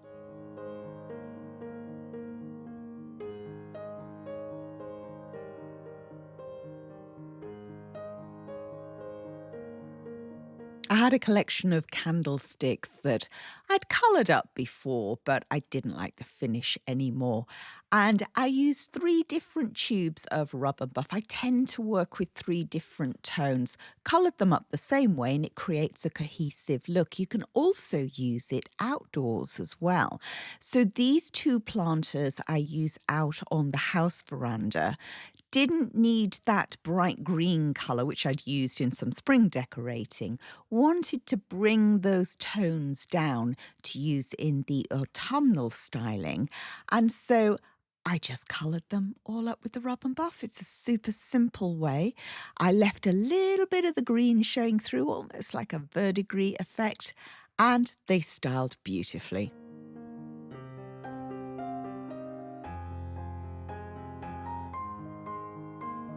Once upon a time, I was very much into silver. Not so much now.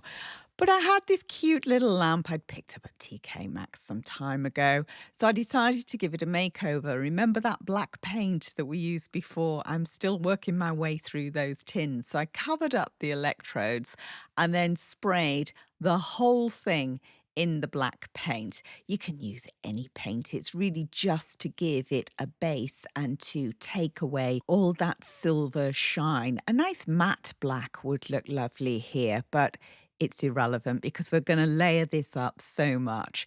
Now, the Rub and Buff, I started with that, just dabbing and working my way around in sections. I didn't go too far with it because I wanted to add some texture. So the cayenne pepper came out, and it was just really to add some kind of aging, rusting effect to it.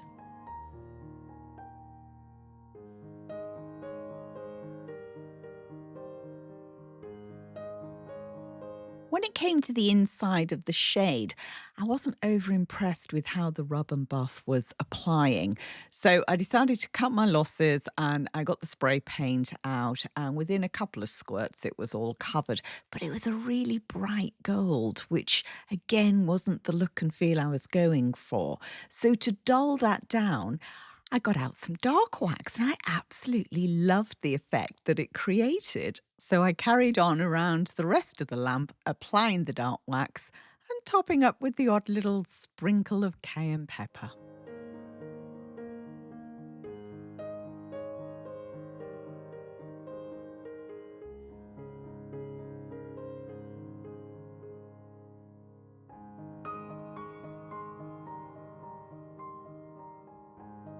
And once it was all thoroughly dried, I wrapped the cord in the coir bean string.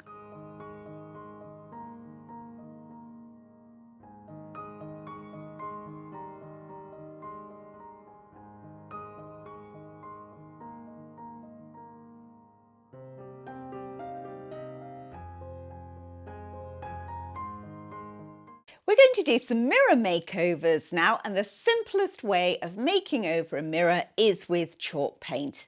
Very little prep, if any at all, super finish.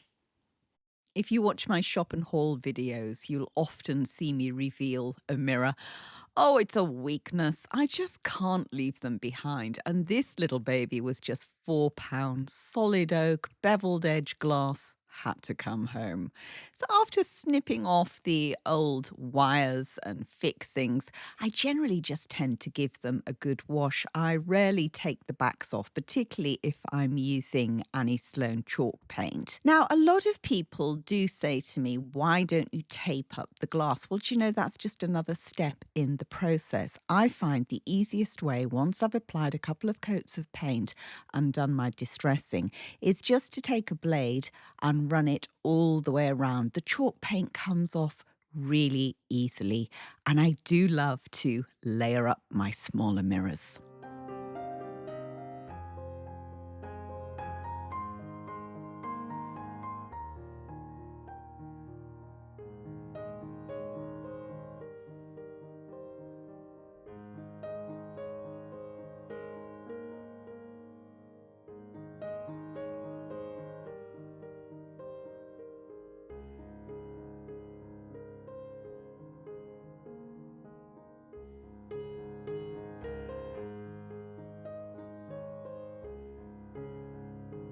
This next mirror was found at auction, not in a charity shop, and the hammer came down at £50, which for a mirror of this size and quality, this detail, is a very good price.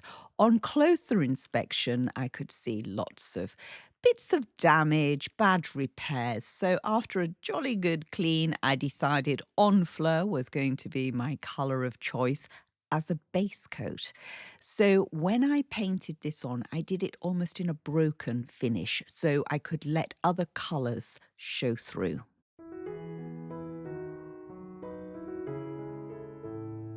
When the Enfleur was thoroughly dry, I switched to a different paint colour. I went to French linen and I dry brushed that over the Enfleur. When you're dry brushing, you use such a tiny amount of paint. So this type of project, once you've got the base coat on, is great for using up test pots. After dry brushing some old white, I then went on with the other two colours that I'd previously used.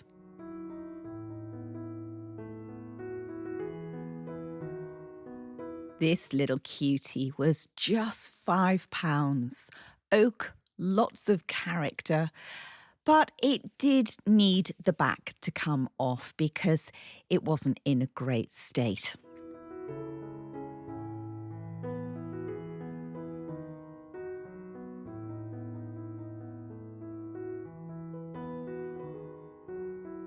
The mirrored glass in this was proper. It was heavy, it was thick, it's starting to peel away, so you get that lovely mottling effect. I just love anything like that.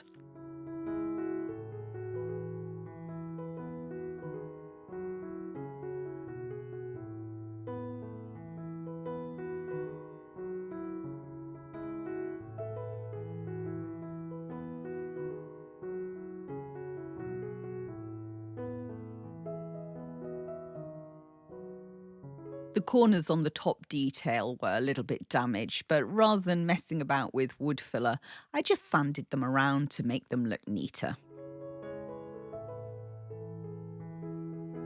The sanding I'm doing here is not really to reduce the colour or anything. It's more of a clean, and it's the same with the back. I'm just running the sandpaper over, just really to lift off any dirt and then giving it a good wash. The same with the frame. I'm not going to attempt to take down that stain. I'm going to use old white.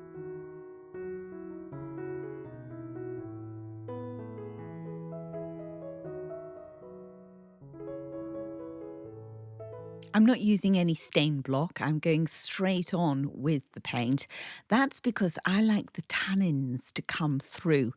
And when you've got a very changeable weather, as we have in England, I quite often use the heat gun on it as well. And as that dries, that just encourages those tannins to come through. Tannins, if you're not familiar with that, it's like a staining that comes through the wood. Most people spend their lives trying to stop that from happening. I actually actively encourage it.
I've got a two-in-one makeover for you now.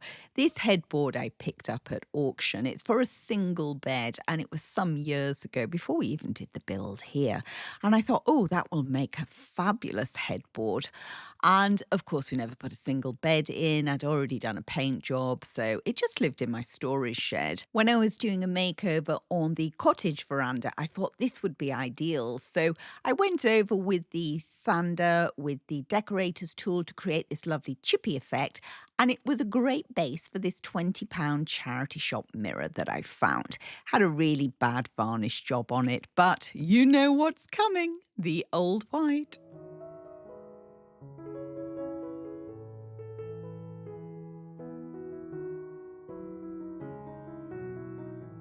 These two pieces are definitely a marriage made in heaven. It was great fun putting them together out on the cottage veranda. Now, remember the big mirror in the kitchen that I took the hardware off? Well, I used it here in order to attach to the wall.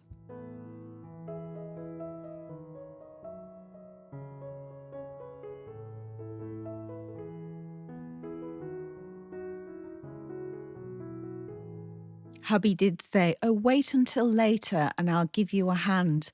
Later is not a word in my book.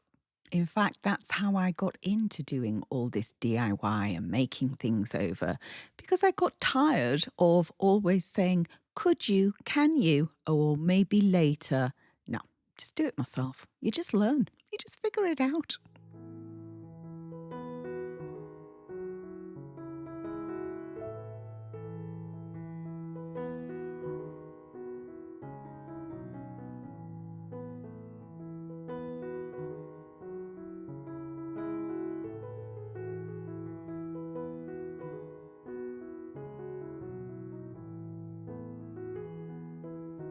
This next mirror is super cute.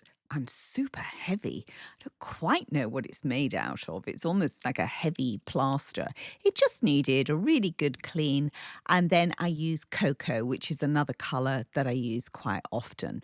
When I'm painting, I do like to elevate my mirrors where possible. It just makes going around the edge so much easier. You could use a lazy Susan as well, and then you can just keep spinning it around. But I haven't got one. I'm on the lookout for one.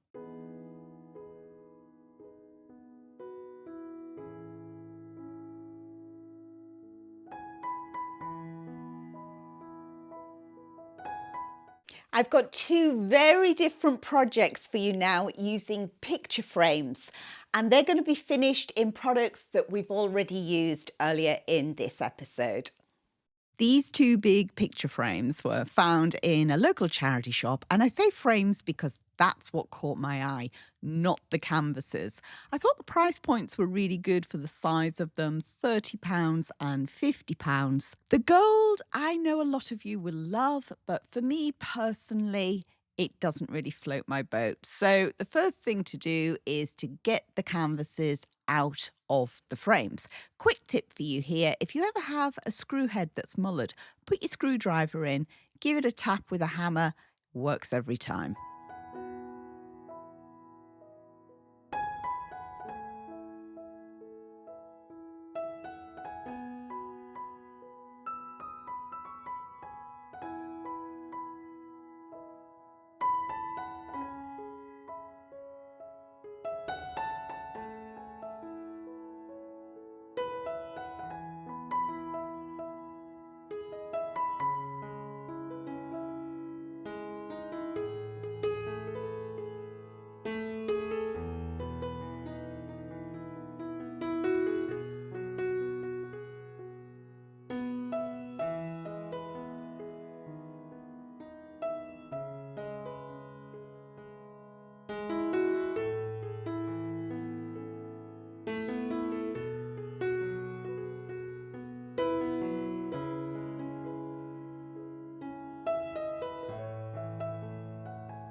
And if you're wondering what happened to the canvases, they went back to the charity shop and they sold them. So more money for the charity.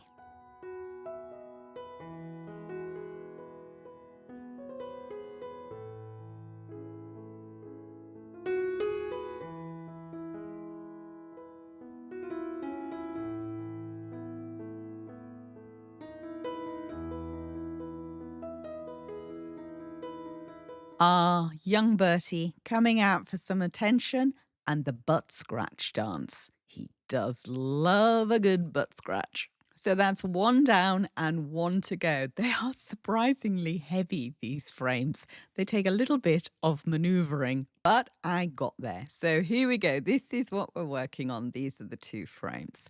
I'm going to be using chalk paint, no surprise there, and I'm going to start with On Fleur. Now, when I'm painting anything, really, I do like to paint the back, the underneath, the parts that you don't generally see. And I do find some people skip that step, and I personally don't like to. I think if you're going to do something, do it properly. Now, with the paint, I'm wanting to create texture. So I'm using my big Sloan paintbrush and I'm stabbing and dabbing and going on in different directions and missing little bits as well. I'm doing, again, a broken effect, but with texture.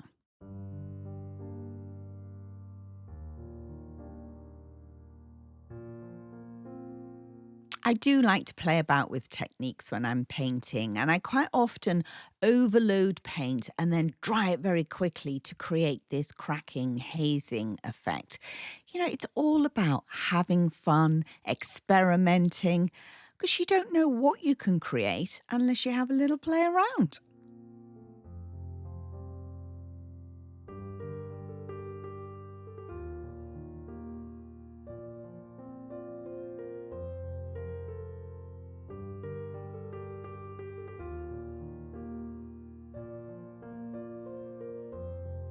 Rather than bringing other paints out, I'm going to change the colorway now with wax.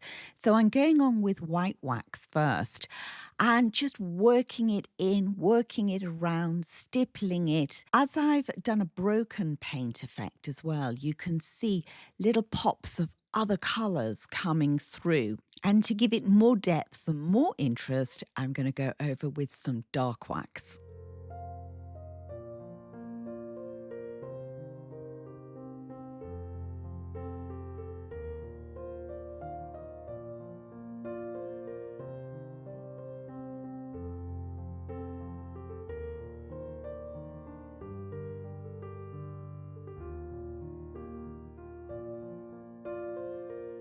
I've added not just paint but wax as well to the back of the frames.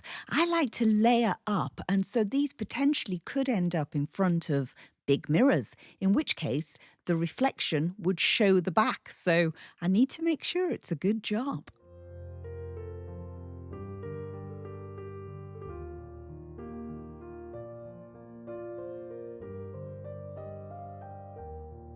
I found this frame in a job lot at auction. I quite often buy job lots. You get 4, 5, 6 items grouped together. It was very old, there was no back on it, but I decided I was going to turn it into a personal gift for my daughter. So the first thing to do was take it all apart and get it cleaned up.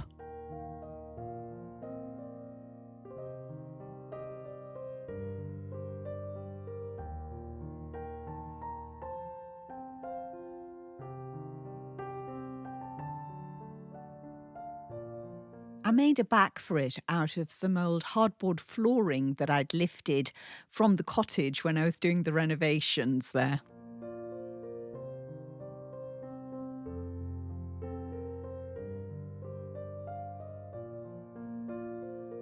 As I was sanding, all the beautiful old timber was showing through, so there was no way painting was happening.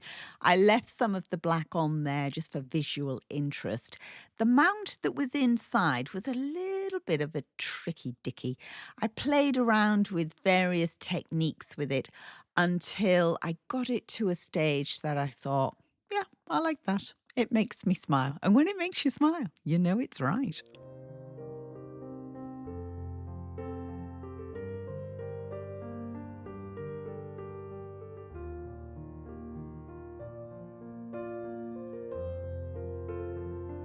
Old books are another job lot that I pick up from auction, generally for about £10, 10 to £20, and you get a few hundred books. This one I thought was going to be ideal for this project. It's a 1940s street map of London, and my daughter lives in London. It was also falling apart, so I had no qualms about ripping pages out. I chose pages that had sentimental meaning to her and to her husband. I arranged them on the board just in a random pattern, different angles, overlaying, and then just used an ordinary cheap Pritt stick glue to attach them.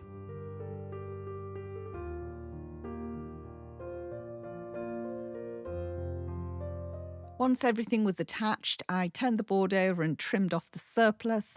Then it was time to put everything back together, so a little bit of silicone just holds the glass in place.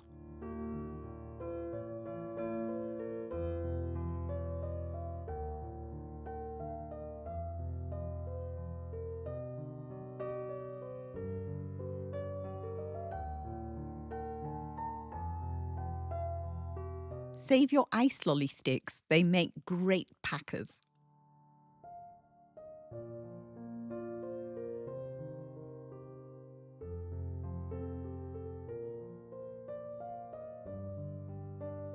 I added pins and staples for extra fixings, and I washed and reattached the chain, creating a very unique and personalised gift. I was wondering how to describe this next section, and I got as creative as wooden floor standing. That was it. That's all I got. First up is this oak torchère, basically posh name for a plant stand, £20 from a charity shop. Now, for some people, That's fine. It's great as it is. It just needs a wash. I want a slightly different colorway on it. And because this is not terribly old, it's modern, I don't have any qualms about doing things to it. It's got a little bit of water damage on the top, and you can see from the bottom there's no age at all in this. It's a very modern piece. I'm only going to do two tiny little bits of sanding, and that's just the top and the bottom, just to clear that off. I'm going to go with cocoa, which I love to use, and you've seen it pop up several times in this episode so far. And I'm going to do it as a wash. So big brush, paint straight onto the brush. I've got my water bottle, which I will spray onto the brush. And then I've got a cloth to wipe off excess. I'm using big strokes to keep moving that paint around. I'm wanting it to soak in slightly. I don't want to see any brush marks. This is where using the cloth, maybe spritzing the cloth as well, and dragging that around. And really, you're just trying to get a tint on this, or that's what I'm aiming for. I'm wanting this to be a lighter tone with the wood grain showing through without having to sand it back. When the paint's dry, which is very quick, especially if it's a warm day, I'm going to cover it in white wax for two reasons. One, to protect the paint, and two, to lighten it even further.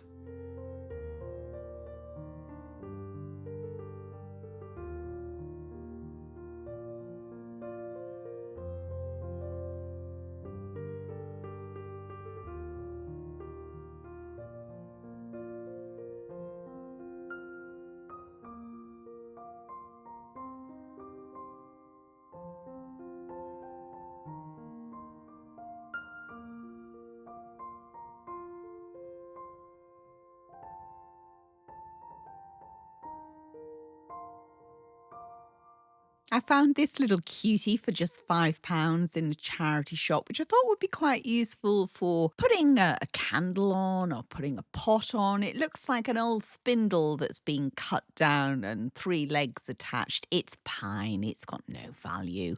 So I thought it would be fun to create some texture on it. I think my colour choice this time will be on fleur, and I'm going to put lashings and lashings of paint on, a stabbing motion, really layering that up there, making it super thick and textured. As it's drying, I'm going back on with another layer of paint and then just drying the surface of that ever so slightly with the heat gun.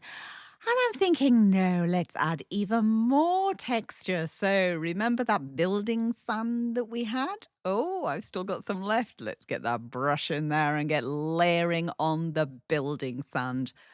Masses of texture. And when all of that is completely dry, I'm going to slather it in white wax.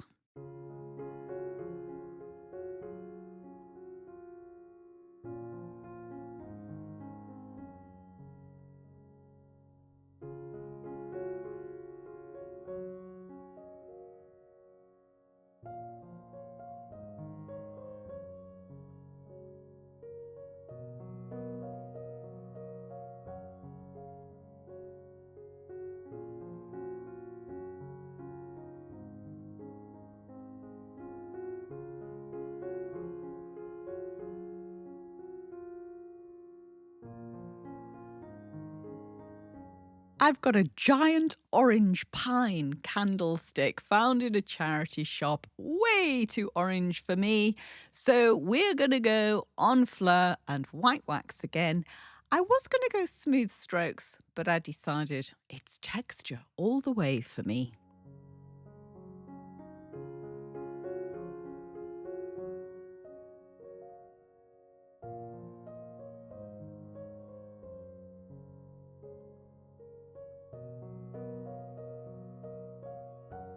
This towel stand was found in another job lot from auction. So I think it's about £20 a lot. So probably about £5 in money. And so many people had said to me, oh, for goodness sake, you're not going to attempt to make that over, are you? It's going to take you forever. I mean, it really is a bad paint job.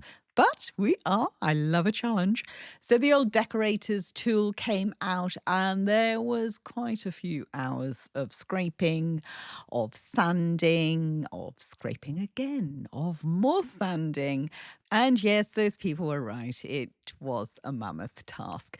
But sometimes it's nice to do jobs like this because it's so repetitive. It kind of calms my brain, it rests me. When I finally got it finished, I thought, should I just go clear wax? And I thought, no, let's tint the wax with cocoa. Have you tinted waxes before? It's really quite simple to do. I'm no good at measurements, even when I'm cooking. So it's pretty much a dollop of wax and a little smidgy of paint. There we go. Technical terms, I know. And then just mix it all together and have some fun.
Next up, we have a section that I'm calling smalls, not to be confused with your underwear.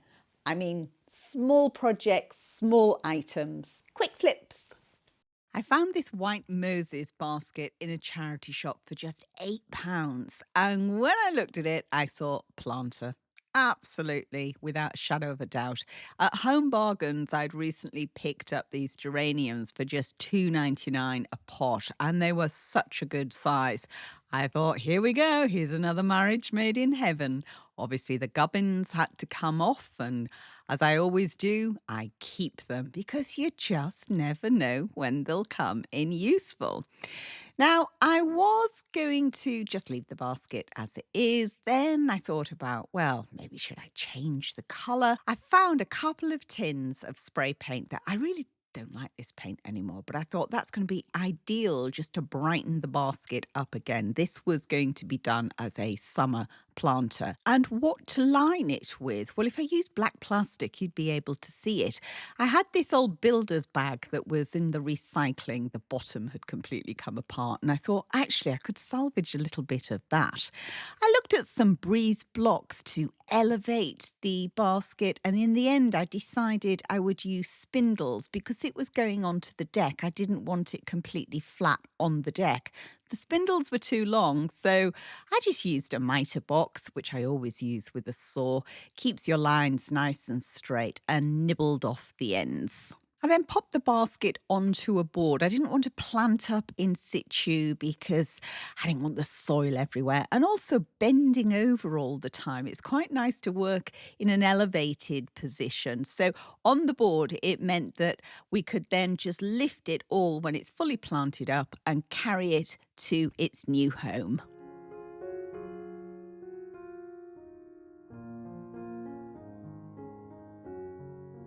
Next project is a quick makeover of a garland. Now, I found this in HomeSense and it was just $9.99. It's very difficult to get decent faux in this country without spending a huge amount of money. So, although this wasn't quite my colorway, I knew that I was able to change it. So, the Enfleur is out again. It was quite a warm day when I was doing this, so I had some water there as well, along with a stencil brush. Now, I worked the paint and the water across the garland. I didn't want to create full coverage. If I'd wanted full coverage, I'd have probably sprayed it, but then it would have cost a lot more to do because it would have used a lot more paint. Doing it this way, I was able to create an effect where some of those colours were showing through, and it didn't actually take that long to do. Once that first coat was dry, I added, very sparingly, another shade cocoa.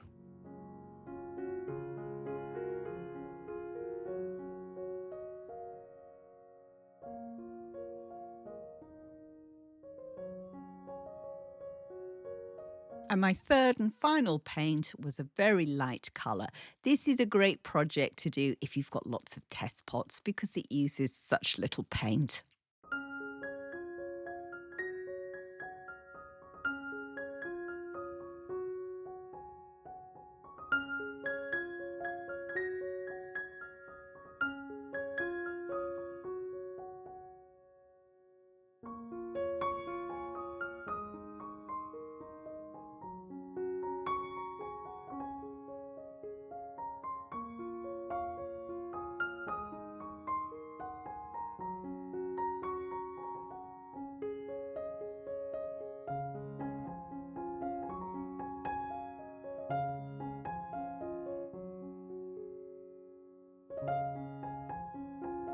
Pumpkins, a quick makeover with pumpkins. Now, you've seen me do the stone effect.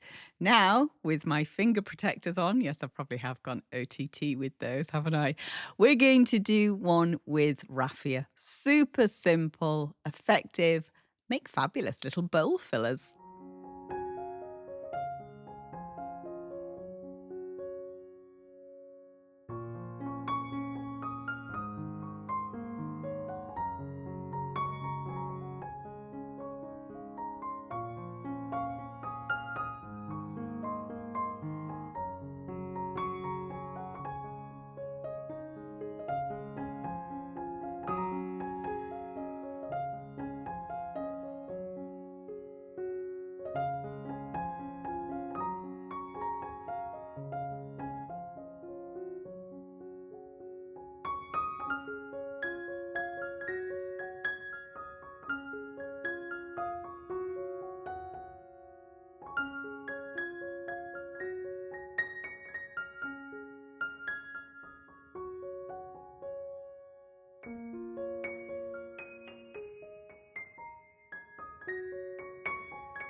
I found 30 balls of wool for £10 in a charity shop, and they were lovely displayed in a basket.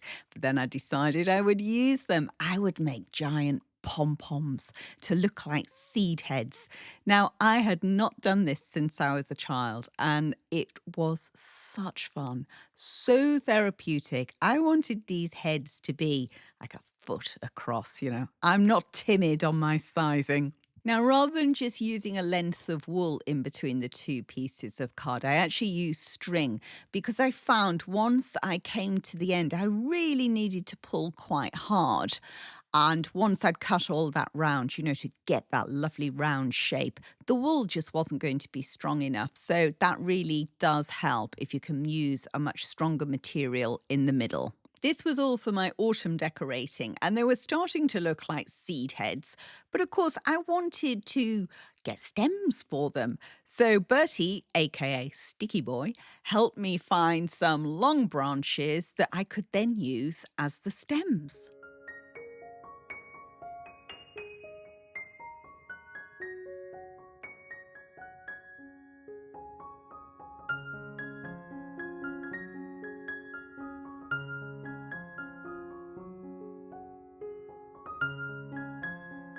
I love brass candles, but I don't really like the very shiny brass. So I'm going to use some sea salt, any salt will do, with vinegar and mix those together. You need a container with a lid that is big enough that you can put the item in. This is great for drawer handles and knobs and things like that you want to dull down.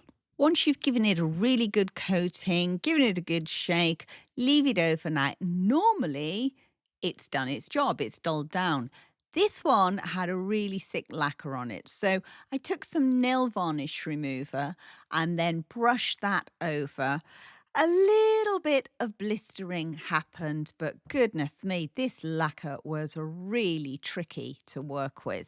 So I popped it back in the solution and it really didn't do it again. So the big boy had to come out, which is a little bit of paint stripper.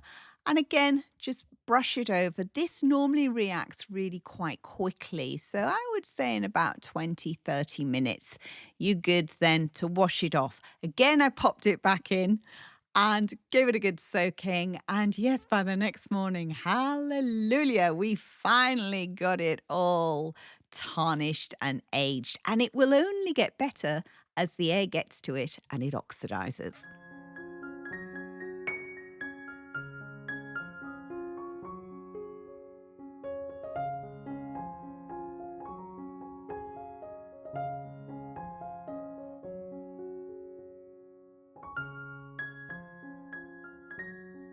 I picked up this copper bin with lid at auction some years ago, and it was beautiful, bright, shiny copper. I've used it as a container outside for greenery for several years, and of course, it's dulled down. Now, I found a skanky lemon at the bottom of the fridge, some salt. You can use any salt. This is all I had in the cupboard. And I'm going to clean it with salt and lemon. Now, I love this technique because the lemon acts as a scourer.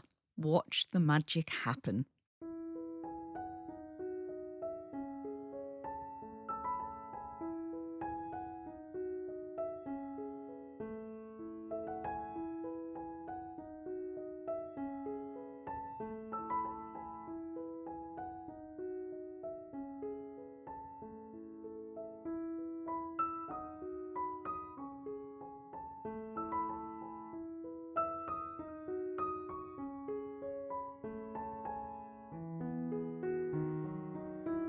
Don't dismiss damaged pots when you see them in charity shops, because there's always something you could do with it. Now, you'd be forgiven thinking, oh no, she's going to do the stone effect again. No, I'm not. I'm going to use spray paint. This was only £6, this vase, and I just loved all the relief work on it. The detail was wonderful. So I use a spray paint to overspray, as we discussed before, and the heat gun to create the hazing. And to finish it off, I'm applying lots and lots of white wax, paying particular attention to all those raised areas.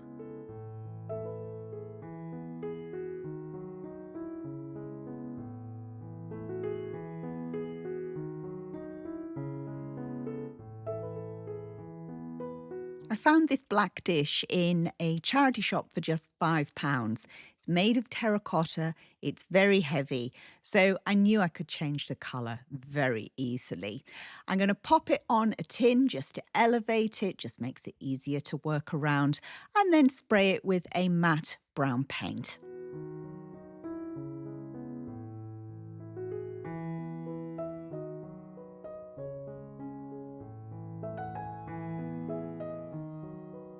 After a couple of coats of the matte brown, I'm going to add white wax.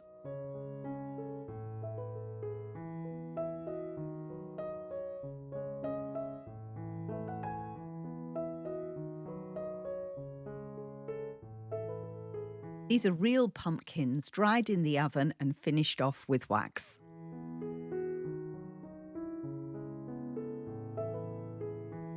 Now, this is not strictly a makeover, but it is home decor and thinking out of the box a little bit. So I found these giant angelica stems, £2.99, reduced from £42 in Home Sense. Absolutely love them. Wish I'd bought the whole of their stock. I used them around the house, and then I started another collection. I started collecting walking sticks or walking canes, however you like to call it. And I thought they would make fabulous accessories in flower arranging.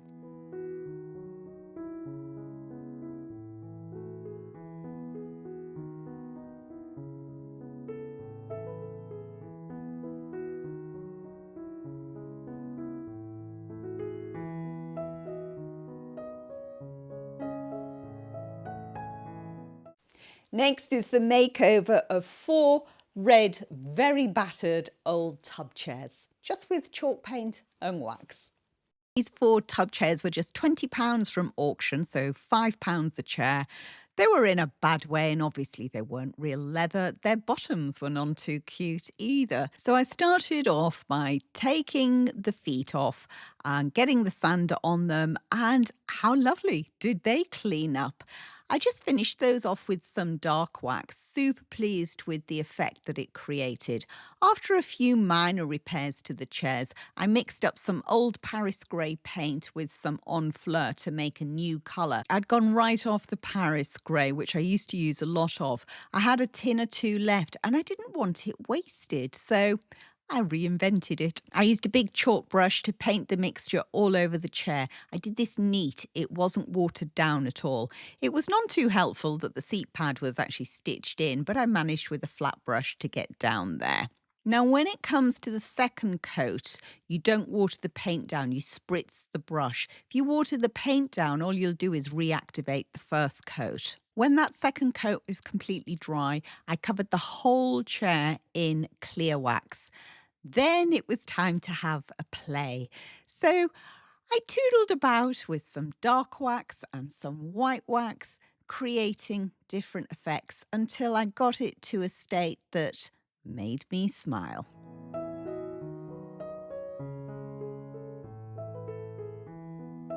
I had quite a little production line going, doing 4 chairs at once.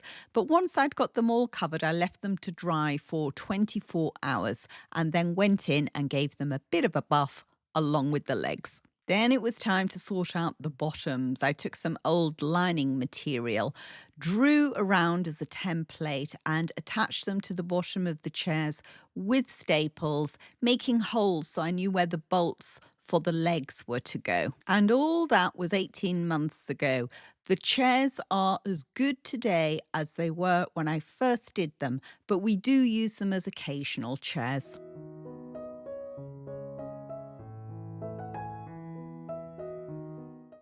Tables. Lots of tables. I love a table makeover. Here's a super simple one for you. I needed a coffee table quickly for the cottage veranda. Didn't have one to hand, so I took 4 potato chitting trays and put them together. Instant coffee table.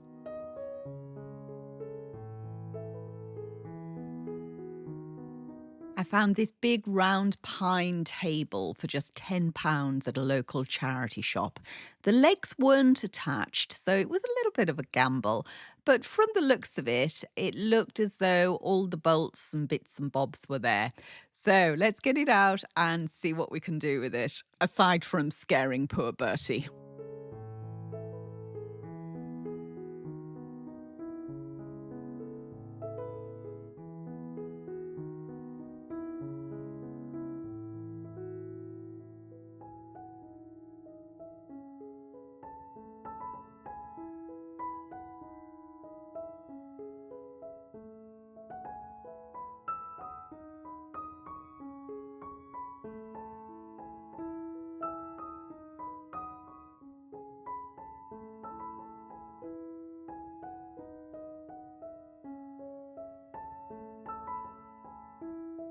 Now, I wasn't bothered at all that the end of the legs looked a little bit mullered because I plan on turning this into a coffee table for the cottage veranda.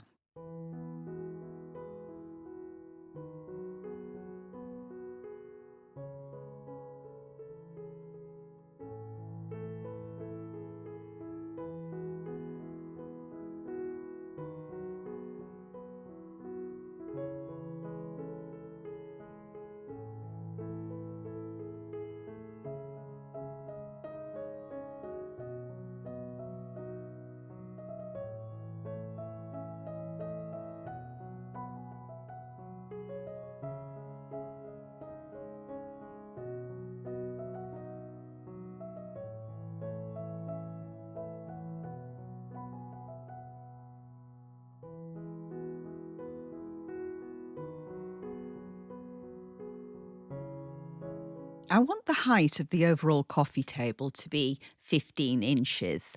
So the tabletop is an inch thick, so I'm going to cut the legs at 14 inches. Again, I'm going to use a miter box so I can get a nice straight line.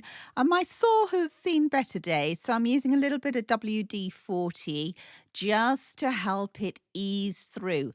Now, because I'm going to be painting these legs, I'm not bothered if there's a little bit of WD-40 staining on there. They're going to get sanded down as well, which would remove any marks.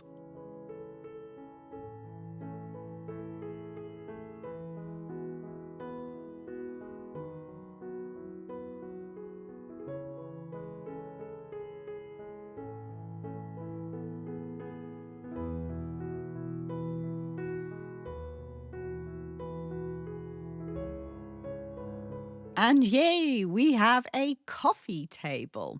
Now, at this point, you could finish it in whatever way suits your decor. For me personally, I want this to go out onto the cottage veranda. Not too sure of the shade, so I've taken some of those little offcuts off the legs and I've sanded down a little side. And I'm just going to have a play around with different washes, different colours, and see which one is going to suit its new location.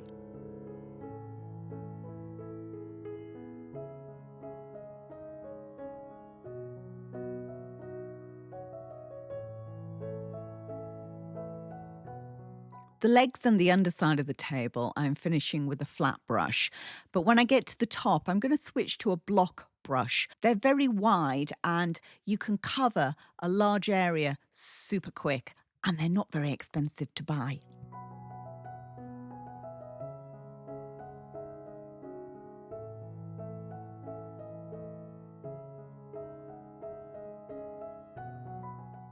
To protect the table, because it is going out onto the cottage veranda, I am going to use the matte lacquer by Sloan. And I promise you, I will give you detailed instructions soon on how to use this product.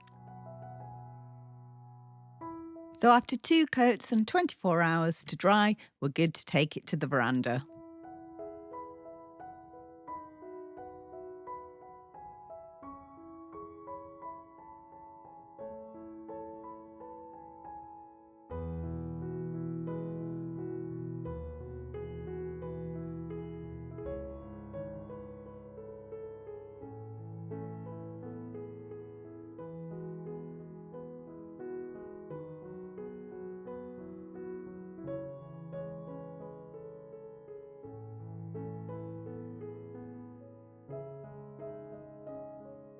Many years ago, when I was first married and we lived in a little cottage, this used to be our 6-foot dining room table.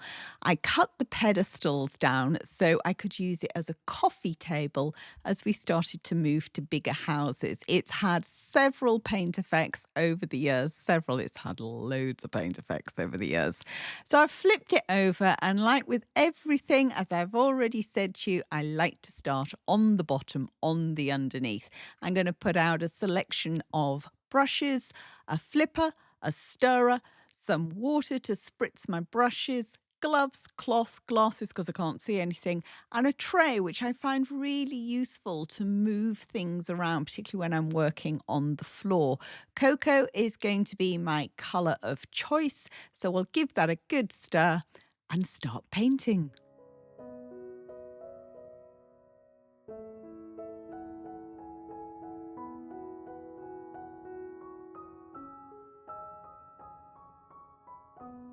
I'm painting this to create texture again, so I'm using that stabbing motion, lifting the paint as I go.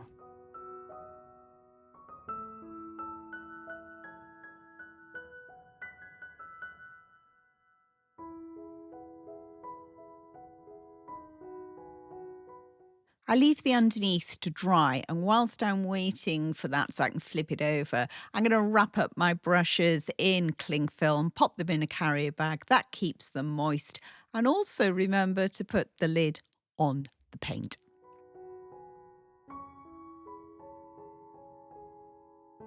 This paint really doesn't make that much of a mess, or maybe I'm just a neat painter, I don't know. But I can get away with just having pieces of cardboard under the feet just when I come back down the legs again. Obviously, I don't really want to get too much on the floor. But if I do, then it will just come off with a damp cloth. It's really easy to work with, this paint, I find. So I'm happy with the texture that's been created there, and that's going to be a good base for the next stage. But before I get on to the next stage of using product, I've brought the big marker into the house, and I'm going to do just like I've done with the green pieces that you saw at the beginning of this episode, assuming you are still with me. Bless you if you are. I am going to just tickle that head over the edges because that's my style. That's what I like, and if you carry on following the things that you like around the house, firstly, it will please you. And secondly, you'll create a very cohesive look. Now the sanding has been done, I'm going to coat the whole thing with clear wax, and then I'm going to have a play around with some other wax.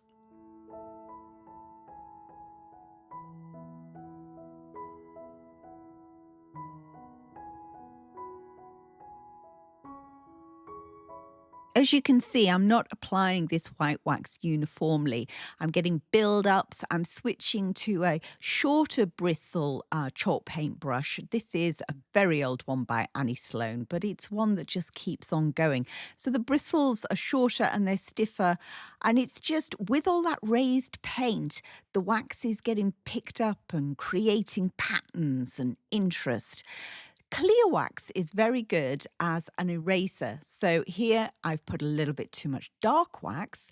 So I've put clear onto the cloth and I'm working it in, and it just lifts and moves that dark wax. Except as I'm doing it, I really quite like the effect that it creates. So I'm going to carry on. And once I'm happy with it, I'm going to leave it overnight. Wax needs 24 hours to dry, and then you can come back in and buff it to a sheen if you prefer.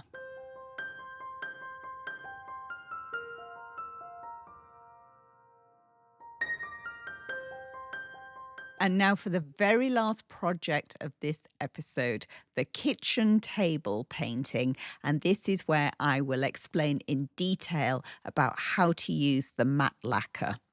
I've had this table for many years and it's had many incarnations. This one I am so over.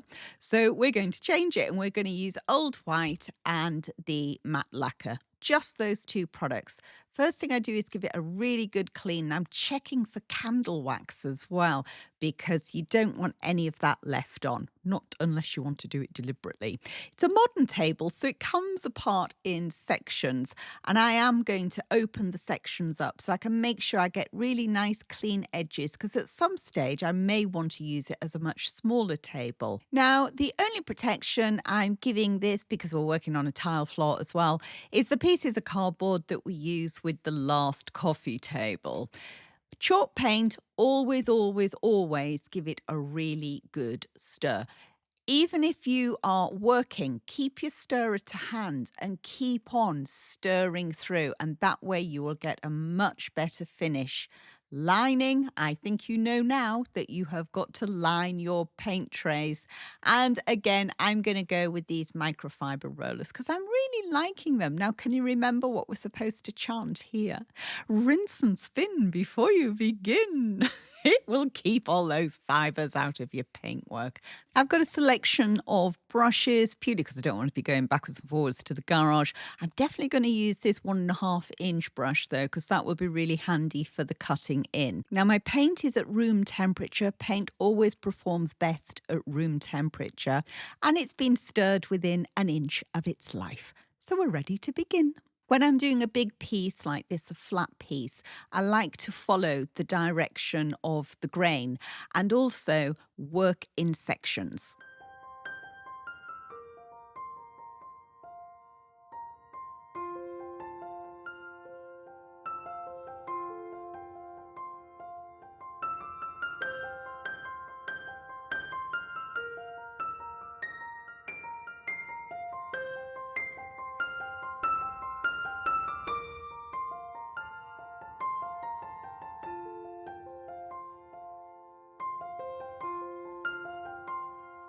So that's the first coat done. I'll leave that for a couple of hours to dry. Then I'll go back in with the second coat and that will cover up any of that show through. It really does give good coverage, this paint.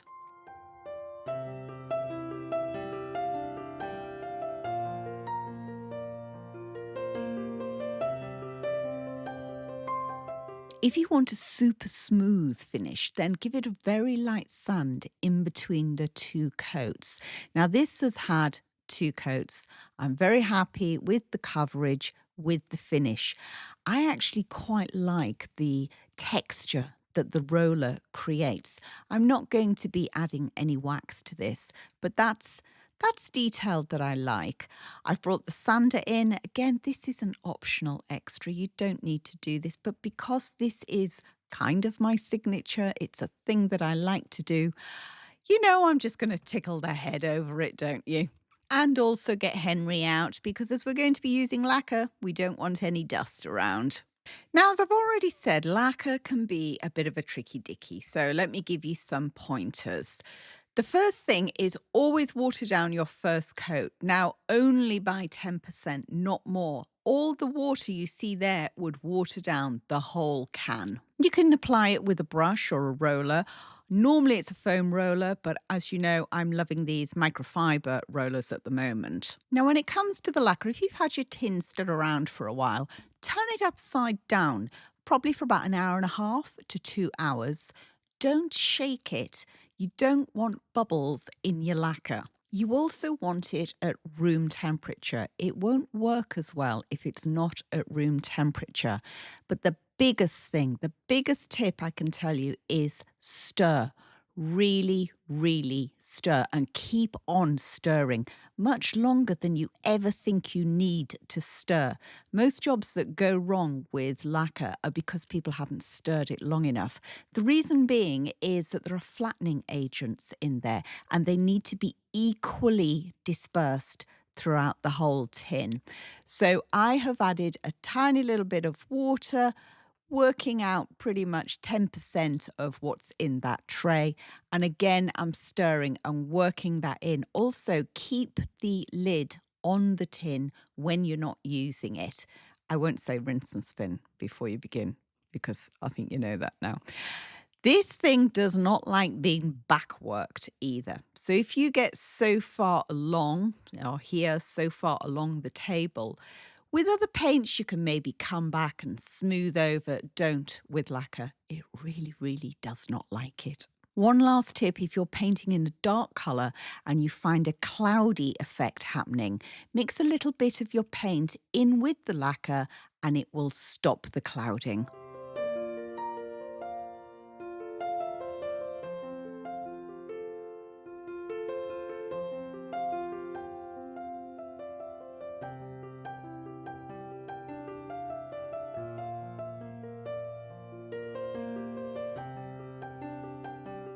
Dear me. Well, that's the end of our marathon. If you are still here, thank you so much. I really appreciate your company. Can you just check? You are subscribed, aren't you? Fabulous. And please leave your comments below. I read every single comment. If you'd like to share this with your family and friends, that's always welcome, always appreciated. Pop me on the TV, have me in the background while you're doing your work. Maybe let a few of those ads play through if you could. We need to keep Bertie in doggy biscuits, don't we? Next episode, we're going to do a shop and haul. So we might have a little toodle around Cornwall, do a few other places. I'm doing a makeover, slight makeover of where I store everything. So if you're relatively new here and you haven't seen where I store everything, that's the good one to be watching. And hopefully there'll be a few more makeovers. So till we meet again, thank you. God bless.